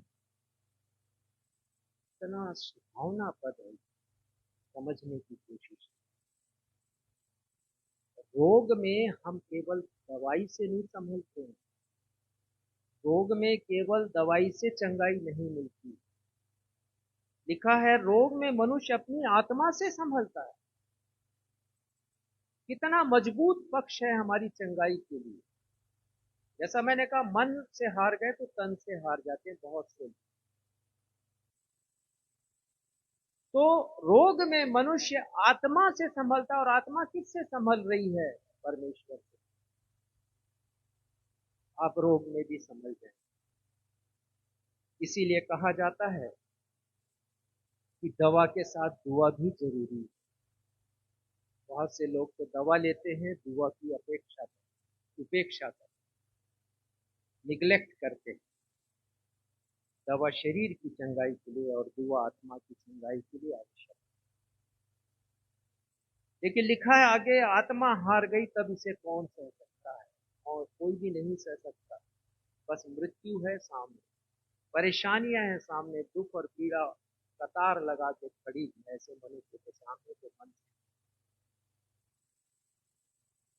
परमेश्वर पिता का वचन दुखों को दूर करता है। मैं देख रहा था, इस वचन से संबंधित एक और बात बताकर समाप्त करूंगा। बहुत से लोग मसीही थे, मैं अन्य की बात नहीं कर रहा। बहुत से लोग जीवन के संघर्षों से थक हार कर सुसाइड कर लेते हैं, आत्महत्या कर लेते हैं। यदि वे परमेश्वर के जीवनदायी वचन को पढ़ लेते तो कभी सुसाइड नहीं करते, स्वहत्या कभी भी नहीं करते। और वे सारे लोग जिनके हृदय में सुसाइड करने का विचार है या भावना है, तो एक बार अवश्य इस वचन को पढ़ें। वो सुसाइड करने का फैसला कभी भी नहीं लेंगे। अपने जीवन को कभी भी परमेश्वर के सामने जोखिम में नहीं डालेंगे। एक मनुष्य का उदाहरण दूंगा आपको, एक व्यक्ति का, जिसने अपने जीवन से निराश होकर, संघर्षों से थक और हार कर अपनी आत्महत्या करने की सोची। इनकी बात, अकेला था, कोई भी नहीं। उसने घर के दरवाजे को बंद किया और उसने एक फंदा बनाया है, फंदे को लटकाया है और पास में उसने एक स्टूल को रखा है कि चढ़ करके बस फंदे पर झूलना है। इतने में कॉल बेल से आवाज आती है, कोई दबाता है कॉल बेल से, घंटी की आवाज आती है। वो मरने वाला था, सुसाइड करने वाला था, तो सोचता है कि चलो मृत्यु से पहले मैं आखिरी व्यक्ति से मिल लूं जो मुझसे मिलने आया। और वो उतरता है उस स्टूल से और अपने घर के दरवाजे तक पहुंचता है, जिसे बंद कर रखा उसने, वो खोलता है और वहां एक प्रचारक खड़ा है और प्रचारक उसको एक ट्रैक्ट देता है और वो उस व्यक्ति को धन्यवाद देता है, दरवाजा बंद करता है। उसने तो सोच रखा है कि मैं आत्महत्या करूंगा, ये सत्य घटना आपको बता। लेकिन फिर जब वो फंदे के पास जाता है झूलने के लिए, फांसी के फंदे पर, तो सोचता है कि ये जो अंतिम पर्चा मुझे मृत्यु से पहले मिला, पढ़ तो लूं। और उसने प्रभु यीशु मसीह के कथन की और उसकी व्याख्या की गई थी। जो पद था वो मत्ती 11 लिखा है, ये सब थके और बोझ से दबे लोगों मेरे पास है, मैं तुम्हें शांति और विश्राम। और वो निर्णय लेता है कि अब वो आत्महत्या फैसला। और उसने और भी लिखी थी बातें, मैं इसलिए आया कि तुम्हें बनता है सच्ची, मैं नाश करने के लिए नहीं है, जीवन देने के लिए। और उसने अपना फैसला चुना। हमारे पास ये जीवित वचन, इसकी महत्ता को समझ जीवन के दुखों को कम करे। आइए इस वचन के लिए परमेश्वर पिता को हम धन्यवाद दें। एक गीत गाएंगे आखिरी में हम, और उस गीत के शब्द हैं, ले चल मेरी आत्मा को तू कैसा कठिन रास्ता। वास्तव में बहुत कठिन रास्ते, दुख से भरे रास्ते, और परमेश्वर ही मुझे और आपको गुजार सकते हैं से दुख भरे रास्ते। ले चल मेरी आत्मा को तू कैसा कठिन रास्ता। उसके एक ही पद को गाएंगे, उद्धार मुक्ति केवल यीशु में मिलेगी आज हमें, तेरा इंतजार हमको इस जहां। प्रभु आपका ही इंतजार है, आइए संसार के दुखों से हमें छुड़ा लीजिए।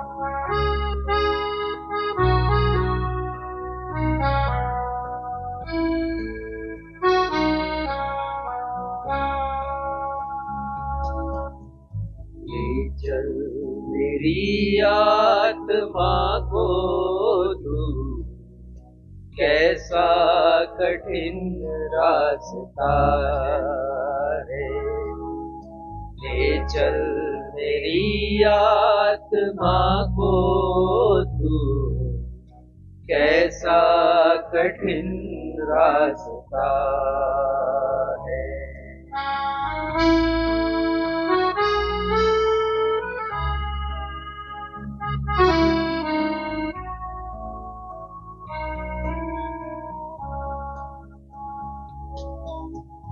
उद्धार मुक्ति केवल यीशु में मिलेगी आज हमें, उद्धार मुक्ति केवल यीशु में मिलेगी आज हमें।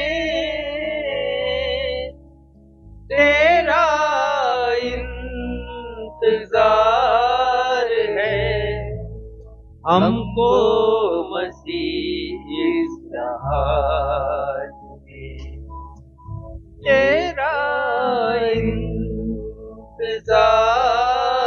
है।